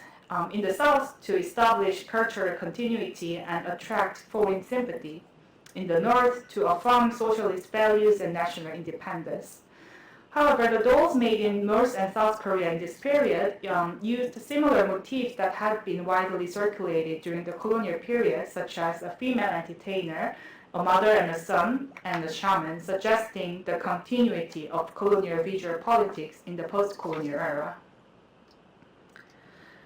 In the recent decades, Korean ethnic dolls have been displayed in museums and galleries, often as emblems of Korean heritage. Exhibitions such as Our Dolls at the Museum Zoo in 2014 presented Korean dolls made in the colonial and post-colonial periods as essential Korean objects. And yet many of these exhibitions omit or downplay the colonial histories of doll production, instead framing them as authentic expressions of Korean tradition. On the other hand, there is a significant gap in the research and display of Korean ethnic dolls, possibly since these objects are not considered important Korean objects. This raises interpretive questions. How do we value the artistry of these dolls while acknowledging the ideologies that they once served? How can curators and historians avoid reinscribing imperial narratives when displaying objects shaped by colonial economies or of representations? How can we deal with objects with changing values, meanings over time? I argue that the study and display of these Korean dolls should foreground the transnational and political dimensions of ethnic dolls, while paying attention to the making techniques, production histories, and object biographies. These are not merely nostalgic remnants, they are evidence of how cultural identities manufactured, commodified, and contested. Exhibitions that contextualize them would be meaningful in terms of connecting their visual forms to the larger structures of power in which they were embedded. In conclusion, this research repositions Korean ethnic dolls as objects with multifaceted meanings and roles. They are richly layered artifacts that reveal how identity, culture, and power are crafted, materialized, and circulated. Through a combination of both object-based study and transnational analysis, I hope to contribute to a more nuanced reading of Korean ethnic dolls. These dolls, once dismissed as not art, are in fact deeply significant cultural artifacts. They reflect the lived realities of colonialism and resistance, of tradition and modernity, nationhood and hybridity. And they continue to reside in museum collections around the world, and they challenge us to reconsider how we classify, interpret, and value objects from the past. Thank you for your attention, and I look forward to your questions. Well, thank you very much to, is that working? Thank you very much to both of you for those wonderful talks, actually, which had a lot of crossover. I think I'll use Chair's prerogative to start with a quite open-ended question. Both of your talks were thinking about the ways in which broader discourses about racial difference or ideas about ethnic identity were made manifest in particular objects. And I wondered if you could talk a little bit more about the way in which you are thinking about the challenges, the possibilities in terms of a methodological approach of reading those broader discourses in very specific instances of manufacture. I'm interested because that relates really to a broader problematic in art history, which is it's a discipline that tells these broader narratives through very specific instances, through data points of visual material evidence, and then we try and construct these broader narratives. And there's been a long historiographic tradition of the challenges of doing that, and it strikes me that there's something there in terms of the broader issues of art history that we can think about these ways in which we can read discourses about racial difference or ethnic identity into specific objects. Thank you. So my dissertation looks at Black figures produced as a decorative motif in a fairly long period. And what I find interesting about looking at race in the decorative arts is I think it helps us see both stability and historical specificity. In French decorative arts, the Black figure first emerges as something that can be decorative really early in the early in kind of this the period. You know, we have examples from the late 17th century, but we also have examples from the early 20th century. It has a really long life, and so I think investigating, you know, why is there a continued taste for these racialized representations? How does it function continuously, but how is it also particularized in these big changes in racial relations at different moments in French history? And the example I talked about today, I think, is quite unique because we can see both there's a long-standing tradition of representing Black figures as decorative porcelain sculptures. A lot of the earlier examples that circulate in Europe are German, from the Meissen manufactory, but we see okay, that tradition is continuing, but suddenly there is the possibility of a new figure emerging, the Black citizen, the Black sort of revolutionary subject, but its decorative identity persists. So I think, for me, looking at race through decorative objects allows me to pay attention to both specificity in history and continuity. And I think race functions interestingly in the decorative because you know, something that I think about a lot is these are objects intended to prompt pleasure. So what is pleasurable about engaging with racialized identity? And then also, you know, how do objects that are created in multiples, iterative objects, how do objects that are not taken very seriously, how do sort of objects that are meant to be frivolous, enjoyable, how does race operate in these sort of domains of pleasure and decoration? So I think that's, those are questions I'm interested in engaging with through decorative objects. Thank you for the question. And as I talked in my presentation, I used object-based analysis for Korean ethnic dolls. The reason is that there have been there are not much many records about these dolls, or written records about these dolls. So only resources that I can look at are these actual objects. But the object analysis really tell me lots of information about this colonial, the historical context and colonial visual rhetorics, or colonial visual languages. Because, for instance, I mean, when I see the Korean ethnic dolls, there's lots of emphasis on Korean clothes.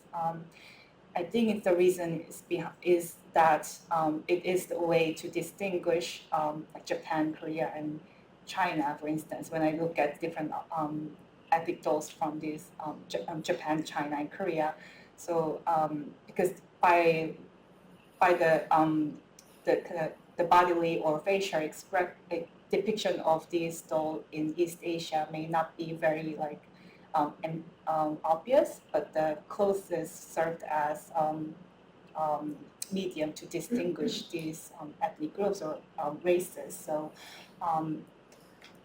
so as I delve into the research, I get to more study the costumes of like dress history of Korea through ethnic dolls.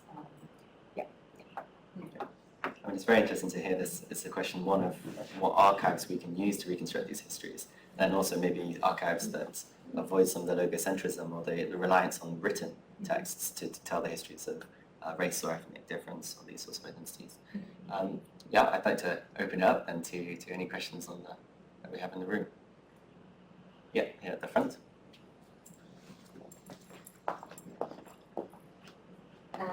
I have some questions for Nina Ku. I think you identify a really understudied topic, so that's very great. So my questions are, I'm quite curious about how those export Korean dolls produced in the transcultural and colonial context different from those funerary dolls for the domestic market. So, and also I'm interested in how those export Korean dolls were viewed and displayed by the Japanese in the colonial context. And finally, and I also wonder how was the labor division in the process of doll design and production. For example, whether it was designed or like commissioned by the Japanese and then made by the Korean artists. Yeah, thank you. Yeah. The first question about sorry. The difference between did funerary. you compare those export Korean dolls with those made in for the funerary practice? Yeah. So there are different iconographies. So for export Korean dolls, as you can see from the images that I showed, there are more specific types of Korean people, from like peasants to like working class people to elite women and female, whereas funerary dolls have also certain iconographies that have been passed down in many centuries in Korea. So the iconographies are different. Also, the sizes are quite different. So the funerary objects are larger in sizes, and they were used in a carrier. So carrier for so 상여 is a type of Korean funerary dolls that have been attached to a carrier of the deceased. So they acted as more like a processioner objects.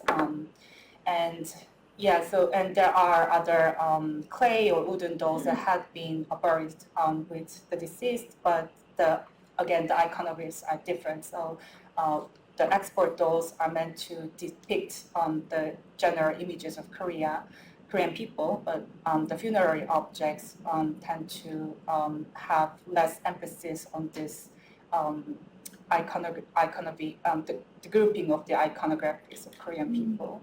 And the second question was about how those export Korean dolls were displayed or viewed by the Japanese. I'm especially curious about the flat dolls.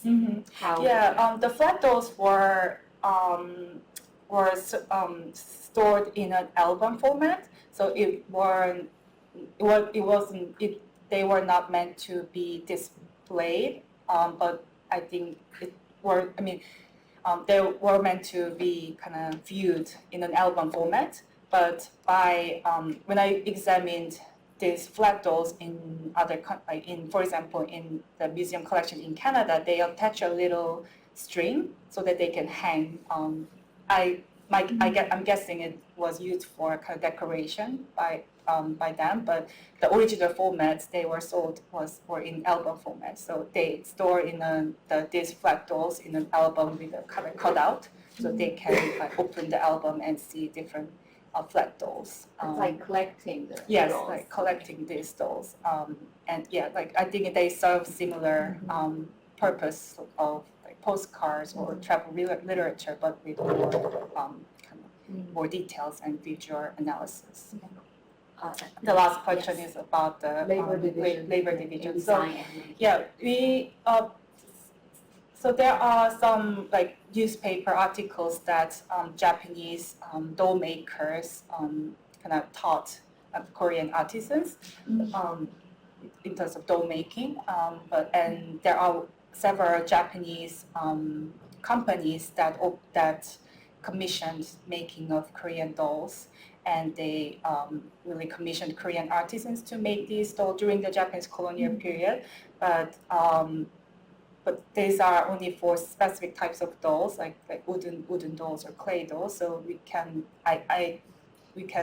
really know how all different types of dolls were made in the colonial period. But most likely these were passed down from Japanese doll makers or merchants, and Korean artisans made it. But some artifacts were made by Japanese doll makers, and these were made in Japan, and exported to Korea. So on the other hand. Yeah. Thank you so much. I guess one immediate reflection I have is how I found it really fascinating how you two share this theme of the very action of representing or collecting cultural others or racial others on a reduced scale was also simultaneously a sort of temporal gesture of placing them on an earlier moment across the threshold of adulthood and pre-adulthood, if not childhood. I think Rachel, you made a very compelling case by comparing your object with whole another sort of lineage of iconography of representing actual children, and how this was of sort of purposeful intention to sort of situate Black civilization broadly as to belong to an infant stage of human civilization, if there is one universal teleology, and in the case of Lina's work, aside from the sort of obvious genre of doll belonging to the time scale of childhood, there's also, I noticed that this whole genre of dolls that sort of you can play with them literally by changing clothes for them and almost taking care of them which is a very much, I think, interaction that disabled them rather than giving them agency. And I guess the question is, I'm sorry, it's more like again, comment on my own rambling thoughts rather than a very specific question, but I'm just thinking how it was just, I think broadly childhood or infants, they do represent a very unique case on scale of miniaturization in the anthropological case, but like you can't even like in rhetoric, it's sort of a power gesture to sort of confine them to the stage, but you can't forever confine them to grow. But by sort of temporarily placing them with this difference of time during very intense moments of, say, cross-cultural geographical context and clashing, you're kind of creating a forever gap in time. Even if they catch up, it's like, especially also Lina, you also mentioned how the sort of colonial collecting recognized the modernization of Korea, but it's by placing you at an early stage, even when you're catching up to space, it's like, yeah, I'll stop here. I guess my point is, I wanted to hear how you two think about it, and yeah, thank you. Yeah, thank you. I mean, I think you really well captured one of these inconsistencies or challenges in French abolitionism and abolitionism elsewhere in Europe, where even abolitionists are saying, yes, although we support emancipation, we support a gradualized emancipation, and that's because those held in bondage are not yet fit to take up the responsibilities of citizenship. And even, I didn't go into this, but even in terms of language, in the French Revolution, there's this idea that, okay, to participate in this new democratic form of government, you need to be able to speak French correctly, and so you can be understood and articulate yourself. And the idea that Black people couldn't speak French correctly, which was a pervasive idea, would delay their participation in government. And you're kind of gesturing to this broader philosophical discourse, which is current in the Enlightenment, or not quite philosophical, but teleological even, that there are stages theory, that there are certain stages of human development. While Europeans have reached a certain stage, the Africans have not yet had reached that stage. And so the idea is, okay, they might, but then there'll always be this temporal gap or delay. I think, these dolls have changing meanings and values. I think it also reflects the changes in the agencies of Korean artisans as well. So in the earlier period, the Korean makers actively involved in the production of Korean dolls, but in the later period, in colonial time, as I briefly mentioned, there are other stakeholders involved in the processes, like Japanese merchants and Japanese doll makers. So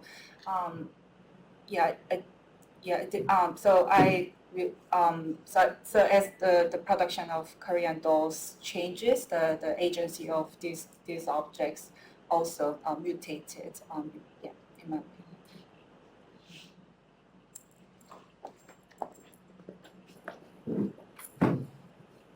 Thank you.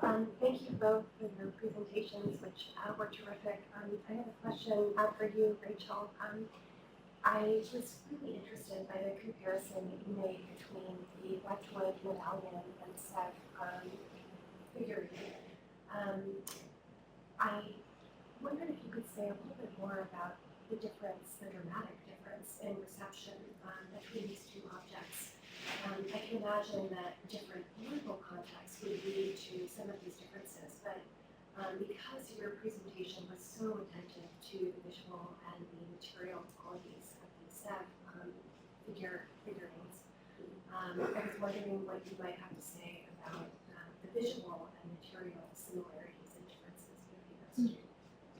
Yeah, I mean, I mostly used it as a case study. When the British anti-slavery is truly a popular movement. There's a massive boycott of colonial sugar. Thousands of people participate. Thousands of people sign petitions. Nothing like that ever happens in France. And it might be because abolition came about very quickly in France. But there, nothing ever of the scale of the Wedgwood medallion in terms of visual objects of circulation ever happened. That's partially because the Sèvres manufactory is ordered to stop producing the Wedgwood medallion. There's like 3 surviving examples. They produce it for a few months, and then a royal appointee in charge of the manufactory says, you have to stop this because it could cause unrest in the colonies.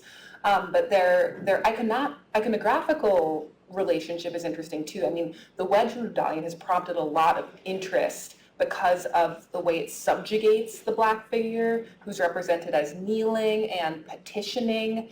Sort of the holder or the viewer of the medallion, he petitions him asking, am I not a man? Am I not a brother? Which places the viewer in the position of saying yes or no. The Sèvres sculptural object I talk about, Le Noir Libre, is interesting because in some ways it's a very honorific representation. At first glance, I think it achieves celebrating its subjects. It's not a caricature. It's made with a great deal of care. In some ways, it's a very lovely object if you see it in person. And it doesn't have any kind of imagery of obvious subjugation, which is why I'm interested in exploring, like, how does it then circumscribe and articulate a conception of Black citizenship which is different from the default revolutionary subject, the European subject. And I think, one of the main ways it does that is also through an inscription. It's interesting that both these abolitionist objects speak as if it needs to be some kind of linguistic supplement to their imagery. The Wedgwood medallion, if it didn't have that am I not a man, am I not a brother, it wouldn't function as an abolitionist object at all, because it's just an image of a kneeling Black figure. It could be an image of a slave of the kind that was also popular in visual culture, but they need some kind of linguistic supplement. And in the case of Le Noir Libre, that really is one of the elements that immediately starts to function to undercut its ostensible representation of equal citizenship and equal liberty, because they're made to say, me equal to you, me free to, and not I am equal to you, I am free to. So I think they both work to they're both complicated, but they both kind of work to undo their own premise in certain ways. I think we have time for maybe one more question. We started a little bit late, so we do have one. Yeah? Maybe Rachel, could you say a little bit more about the context of these figurines at dessert?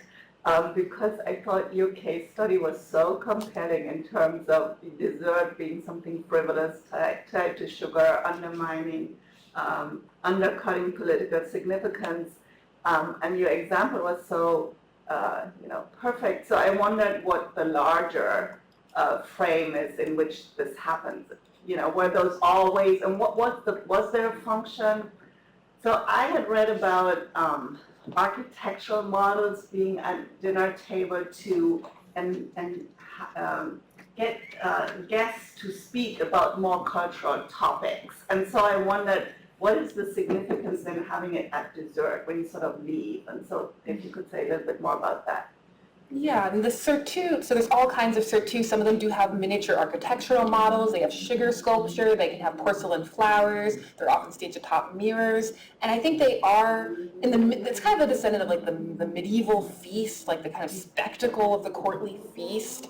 But they are aids, I think, to intellectual, to refined, to sociable conversation. They do generally, historical sources tell us that they should appear on the dessert table. We can't know the extent to which that actually always happened, but the way it would happen was that dinner would be served on one table and you would eat there, and then the surtout would have been set up on another table, so you would go and eat dessert at a different table. So it's kind of like an unveiling of this visual spectacle that is supposed to accompany the dessert course in the kind of staged French dining situation of the late 18th century. What's really remarkable about this surtout to me is that it just mixes all kinds of different sculptures. Like it has some patriotic works, this one abolitionist work, these enfants, a bunch of work with mythological subjects, and the Sèvres manufacturer delivers these as sets, and they're really clear in their record keeping that these objects were delivered as 7 separate sets, 7 different suites of sculpture. And so, you have to wonder, why didn't they make one that was all patriotic, one that was all mythological? They could have, but they chose not to, and I think that tells us that people were